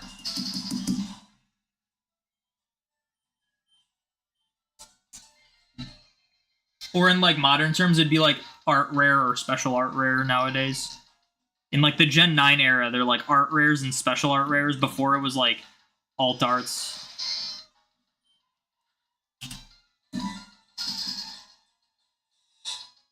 Wait, why would you want more than one? A whole crate? Jeez.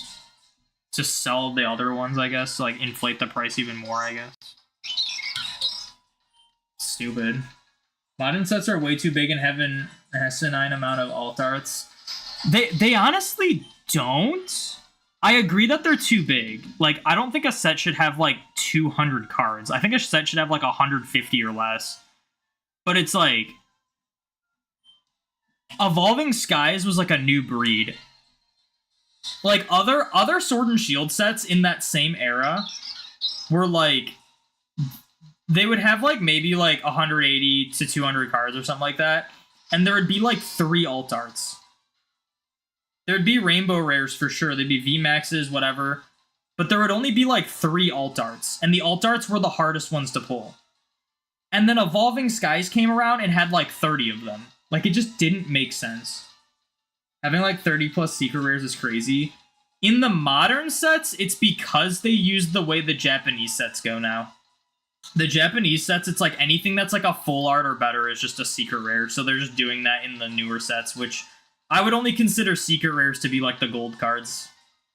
Which they don't have a ton of, but before they had the rainbow rares and the gold cards, so it's like a lot of the sets had a lot of those too. Remember the non-holo shiny Azumarill with fairy water types on the card? Yeah.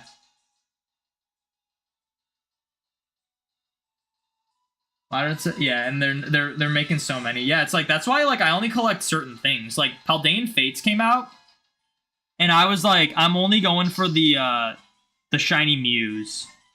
Like I like shiny Gardevoir, but I just wanted the shiny Mews because that's like what I wanted to collect, and I got them, and I'm done with that set. Other sets, if there isn't Dragonite in it, I haven't bought like the last 3 sets. You know, like, I don't think Dragonite's going to be in the next set. Dragonite wasn't in the current set, and I don't think Dragonite was in the last... It wasn't in Paldean Fates. I don't think it was in the previous set. But it was in Obsidian Flames, and then someone traded it to me, so I didn't have to buy any more Obsidian Flames. So it's like, if there isn't Dragonite, or like some really special card that I want to pull, I just stick to like buying some like vintage or like older cards that I just either had as a kid or just want in my collection. Because like... What I've come to realize about like collecting Pokemon cards, it's like, what would you prefer? Would you prefer like, because let's be real, like Pokemon cards are pretty expensive. You want to buy an ETB, it's like $55 to $60 nowadays. It's like, would you spend $60 on an ETB, maybe pull like a regular EX and nothing more, and have a bunch of bulk? Or would you spend that $60 buying like 1 or 2 vintage cards that are in pretty good condition? And sometimes to me, it's like a no-brainer. Like I'd rather just spend the same kind of money, but on like less cards that are way cooler in my opinion.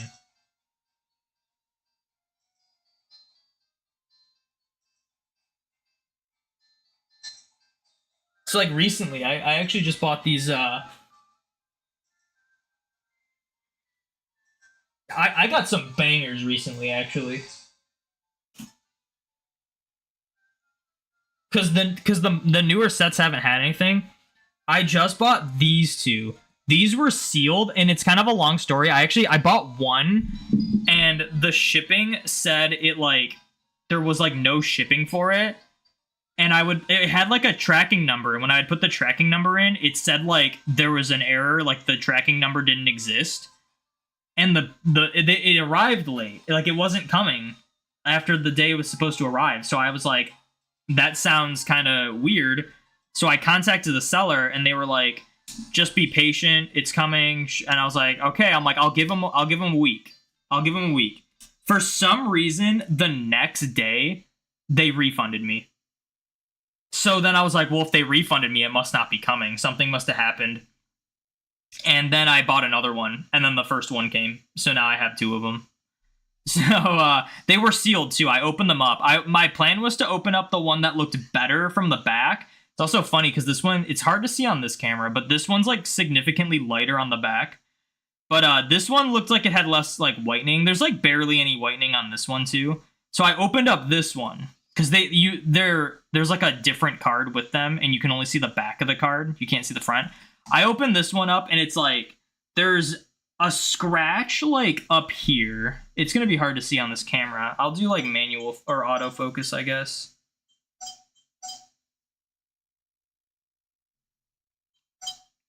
So there's like a scratch right there. You can see that right there. There's a scratch on it. And then there's also some print lines. There's a print line like right here. I don't know if you can show that on camera. You can kind of see it right above my fingernail, but it's pretty hard to see there. You can kind of see it above my fingernail. So there's like print lines and like a scratch. So I was like, I guess I'll just open this one. And if I really want a sealed one, I can buy another one because they're pretty cheap. And this one is like flawless. This one has 2 swirls on it. One up here and one down here. Has no scratches, no print lines, and also it's a little off center on the back. And there's barely any whitening. So this one was like the better one, but I just made the mistake. So I got those 2, which was cool. I also ordered this one. This one I was a little disappointed with because even though this one's a non-holo, it has like print lines, which is crazy. I mean, there's holo right there, but there's actually like print lines. There's like a print line up here going across. You can right there. You can kind of see it in the light right there, which is wild because it's like kind of hard to get in a non-holo. But and then there's some whitening. I mean, other than that, it's good. But you know, I was just hoping there wouldn't be a print line on it. So the whitening's like whatever. And then I went to a local card shop and I got these two, which this one is crazy. This one has scratches on it. Like this one was listed as like lightly played or something. And it has like scratches on the hollow. There's a crazy like swirl in the planet shape, which I've never seen before. But I mean, this is like a really cheap card. This was like a $2 card, you know, like, so that's like whatever, but it's still cool. And then this one was listed as lightly played. And this one is in such good condition. If you see a scratch, it's on the top loader. It's not on the card. There's like no scratches on the card. There might be like a print line. I don't even know if there's a print line, but there's like nothing on the card. And then in terms of whitening, there's like a little whitening up here, a little whitening down here. But it's like this card was listed as lightly played, not near mint. And this is like without a doubt a near mint card, unless there's something I'm missing, but I have not seen anything on it. This is like a near mint card. And it was listed as lightly played. And it's like, I got it for such a good deal. So it's like, in these eras, it's like way more fun. Like, yeah, it's fun to pull cards and pull cool cards for sure. But it's like, there's something about like, you get this like downtime between sets. And it's just like, let me just spend some money on like more, like less cards that are cooler. And I love doing that. Like, I think that's really awesome because you can really get lost just like buying packs after packs of like ETBs and booster boxes and booster bundles and whatnot. You can just get lost in like buying a bunch of those and you spend a lot of money, but like you could do that and pull like maybe a couple cool cards, or you could spend the same amount of money, if not less money, and get like a couple really cool cards, just like from buying them online or at card shops and stuff. And you kind of have to like realize that that's an option that's cooler sometimes. Like and some of the older card prices have been going down. Like I was looking online. I don't know if I can show it up here. Hopefully it reaches. So I have like these this is like my display. I have these shadowless base set cards, and then these two Charizards I pulled. But that's the shadowless ones here. And then I got like these two shadowless ones. And these are all shadowless except for this Charizard. This is just an unlimited one I pulled. But it's like I've been trying to like complete the shadowless base set hollows in PSA 9. They're all PSA 9. And I was just recently looking at the prices online. And one of the cards, and it's going to sound expensive, but one of the cards was like $180 for a shadowless PSA 9 hollow. I'm not going to say which one it is, but like I kid you not, like a year ago, they were like double, triple the price. So even though those are still expensive, like, I mean, I bought these. I'm stuck. Okay. I bought like the Venusaur, like this one, probably the Ninetales might have been a little cheaper, but like the Gyarados and the Nidoking, like all of those were like $200, $250 each. And this was like back in 2017. And now it's like we're starting to see those prices again. Because obviously Logan Paul did his whole thing in like 2020 and like those prices skyrocketed.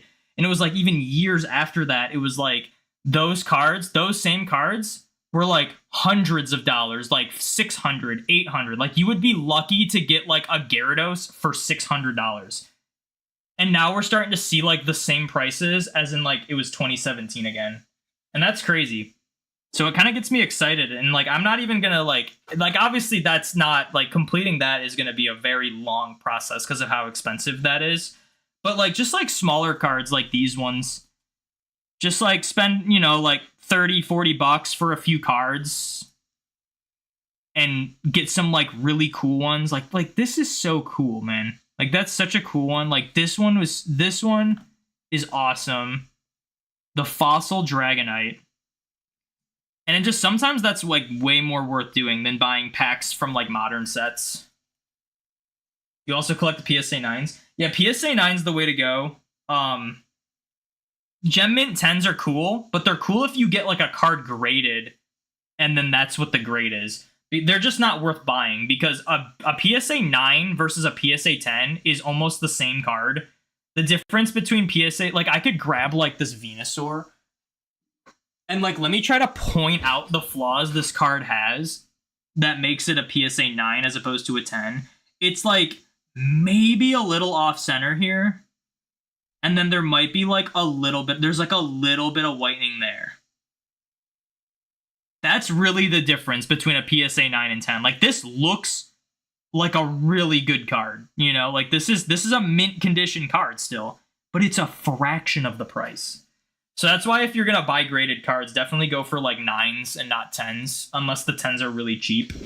But it's like that card, I mean, I'm guessing I paid like 200 for it or something. The Gem Mint 10 was probably like 1,000, and it's just like, it's not worth it. It's not worth buying like a Gem Mint 10. But if you get a card graded and it comes back at 10, like that's fun, that's exciting, you know? But yeah, that's my little, also look at this. My friend gave me this. It's in really bad condition, but I have both of the fossil Dragonites, the non-holo and the holo. And it's like, look how much darker this one is. Isn't that crazy?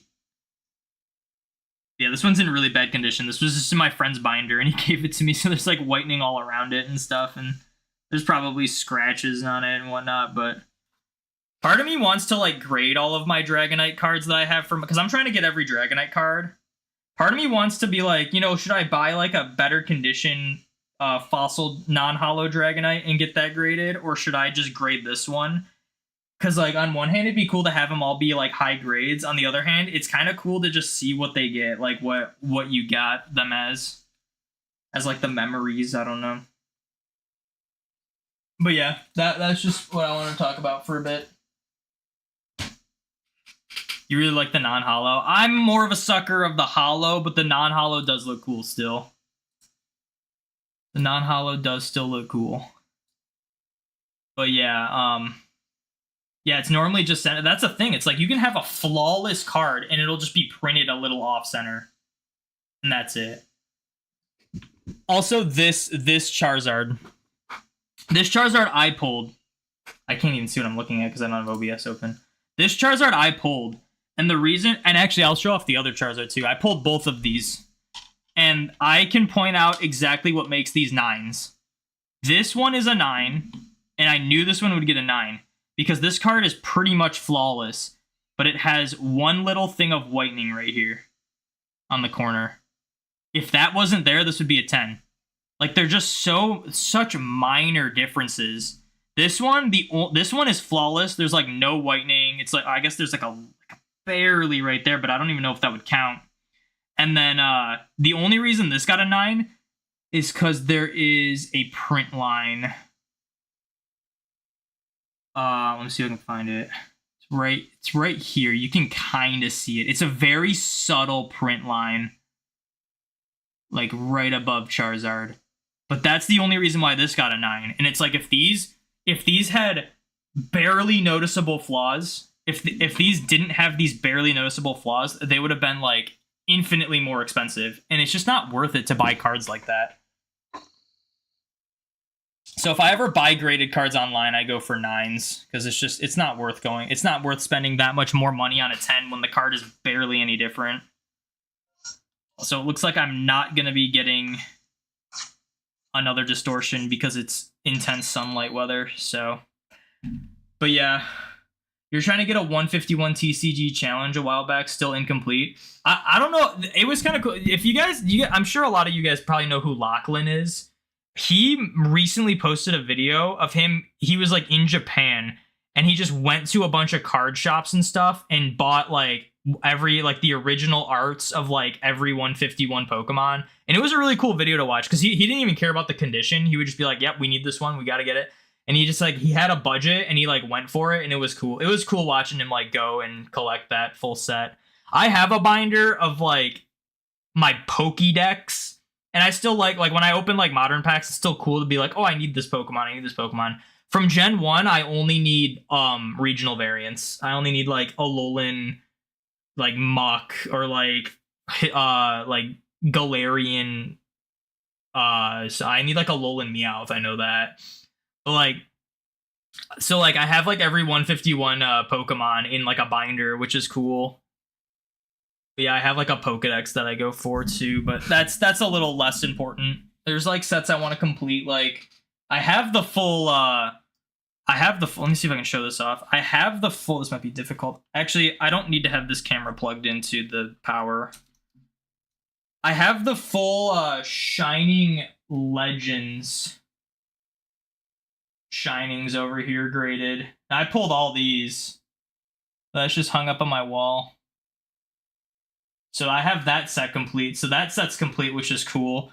And then there's some sets I want to complete that would be really hard. Like obviously the base set Shadowless would be cool. Only the hollows. I don't need to have the full base set list. Like that's ridiculous. And there's every Dragonite. These are all my graded Dragonites too. I have these like graded Dragonites, which is cool. This one's awesome. This one doesn't count for the collection because it's just a Japanese. I'm not including Japanese unless that's the only way to get it. Like this one is not in English, so I like that one's cool. This one's just the Master Ball Hollow that I bought online, and it came back a 10 when I graded it, which was awesome. And then I got the Silver Tempest stamp one that's a 10.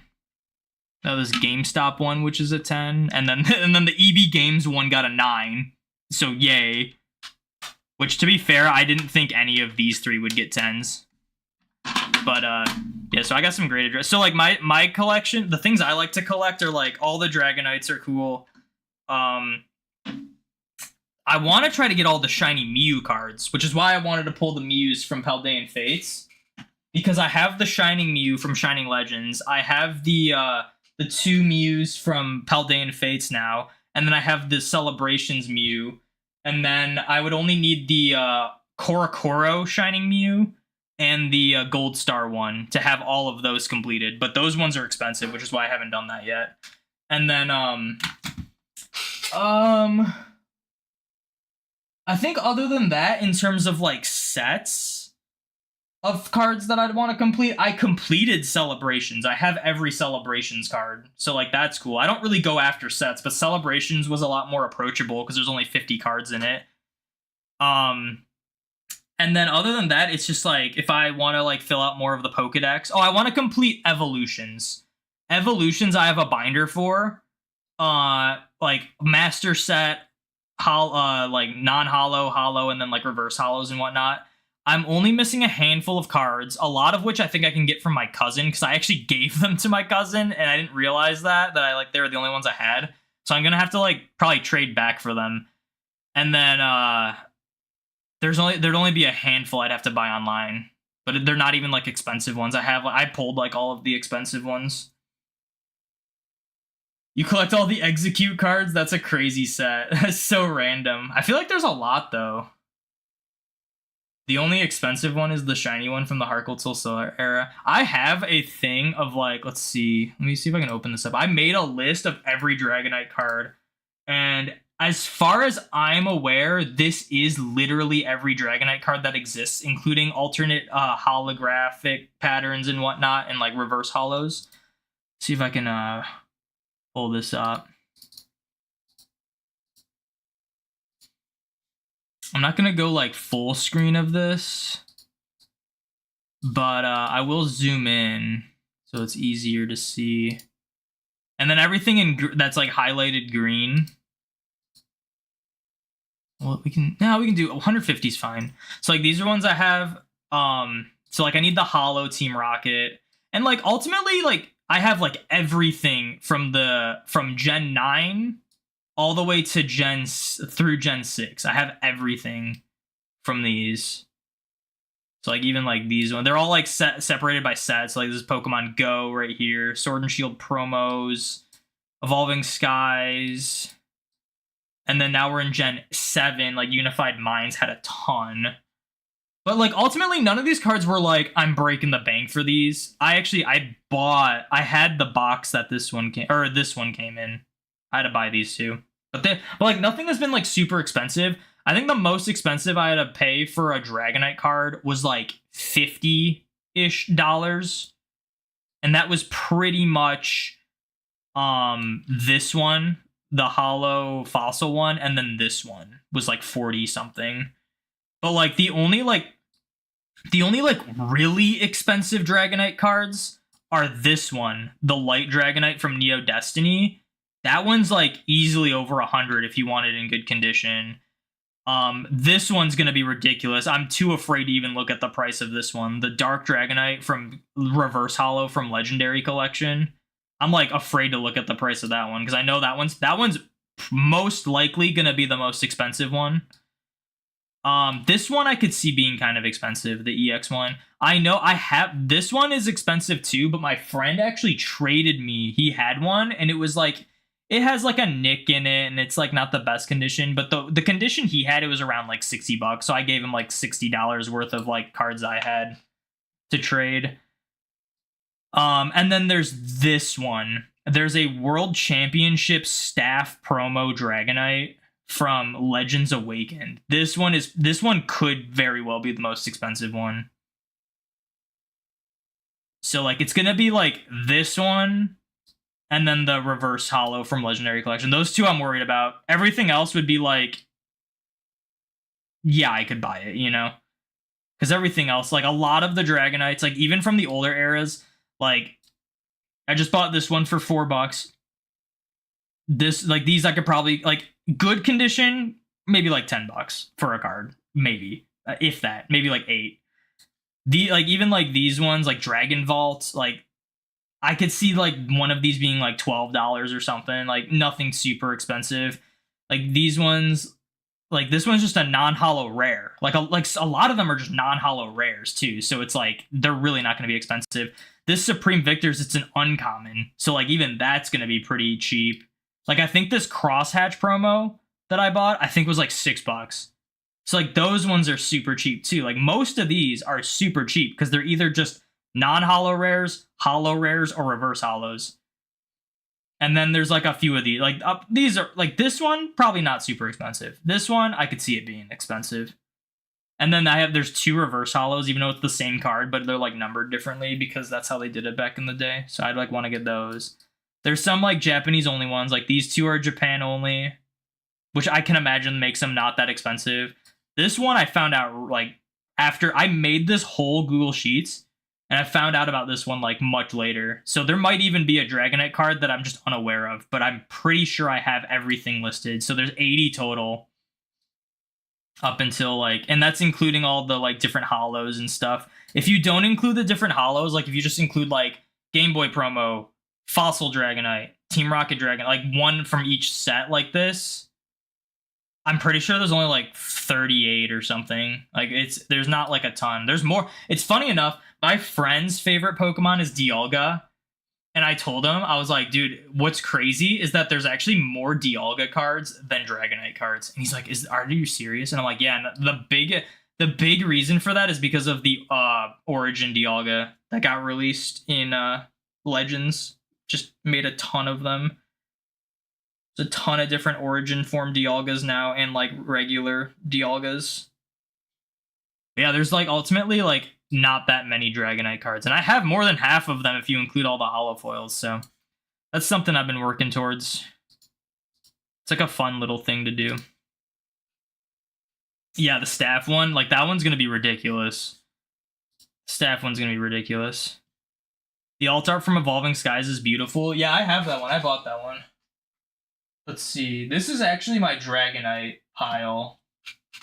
Hold on, I have a Dragonite pile over here. So this is my Dragonite pile. Let me get rid of this. So I have these ones. They're not in 100% order because sometimes I just put the newer ones that I get on top. But like, there's the dark. My friend gave me this one. This one's also in really bad condition. Then this is the one I traded for the EX one. So I have that one. This is the Pokeball pattern one, which I don't count these because obviously like I'm not gonna deal with like every Japanese set having different holo patterns. Let me make this easier. There's a lot of these here. So like this one doesn't count, but I actually bought the Pokeball pattern and it came with the Japanese one. I don't know why I have 2 Japanese ones though. Because I only bought like 1. I guess it came with 3. I don't know. But I have those. Here's the Dragonite V. Wait, we're back? Alright, we're back. Okay, cool. I disconnected for like half a second, but I guess we're back. I thought I was going to have to end stream. That's crazy. Alright, well, there was a little hiccup there. Just a little bit of lag, I guess. But anyway, back what I was saying is that Furious Fist was like one of the modern sets when I got back into collecting. But I was like, there's no way I'm going to pull a full art Dragonite. So I just bought one online. This one I think I pulled. No, I might have bought these ones online. This one, I think I pulled this one from Roaring Skies was the set. And then this one I bought online. This one I bought online. And then this one came in a pack. It was like a promo that I got from a pack. Then there's the Evolutions one. I have a Japanese one as well. Full art Evolutions. I have actually like 3 of these. They're just not all here. I pulled this one. I think I had to buy the reverse online and the Cosmos one online. And then I had to buy a lot of these online because it's not worth trying to pull them. It's just not. The packs are so expensive. This one I bought from the actual box that it came in. It was like a premium collection box. I wasn't even like super into collecting at the time, but they had them at like GameStop, and I was like, all right, I'm just gonna buy one. And I like told the cashier, I was like, I don't even collect these that much, but I just love Dragonite, so I just wanted this one. I think it also came with a Kingdra Rainbow as well. I had to buy like all these ones online. There's just so many different versions of like all these cards. There should be, oh, this isn't the whole pile. I was like, I had to split it up because there was too many of them. Yeah, there's like this Fractured Ice one, which is pretty cool. Was it this one? It was either this one or the other full art is like, actually will get a Gem Mint 10 if I grade it for like 100%. Like it's in such good condition. This one was a promo I bought. There's the Evolving Skies ones. I bought these like together, so they were like pretty inexpensive. Then all the Go ones that I pulled, trying to get this full art one. I did this like on stream. Then the promos from the Dragonite box, and then more of the... I pulled one of these hollows, and then I traded someone for this one, and then they also just gave me another one of these Silver Tempest hollows. And then I pulled the reverse hollow. Yeah, and then here's the Dragonite. I had to buy the reverse hollow of this thing online because I could not pull it to save my life, which is ridiculous. It's only like a $1 hollow card. Then I got like reverse hollow Dragonair, Dratini. This base set Dratini I pulled. It was in one of the packs that I pulled the Charizard from. And then I also have a first edition base set Dratini that I bought online that's in my binder. So I got some cool ones like that. Let me put the V-Star in with the other Go cards. I might have to order these again in the same order. But yeah, there's my collection of Dragonites. Audio's cutting off? It shouldn't be. I wonder if there's just internet issues. But I'm going to end it here. It's okay. We've been talking about cards for too long. I'm going to end it here.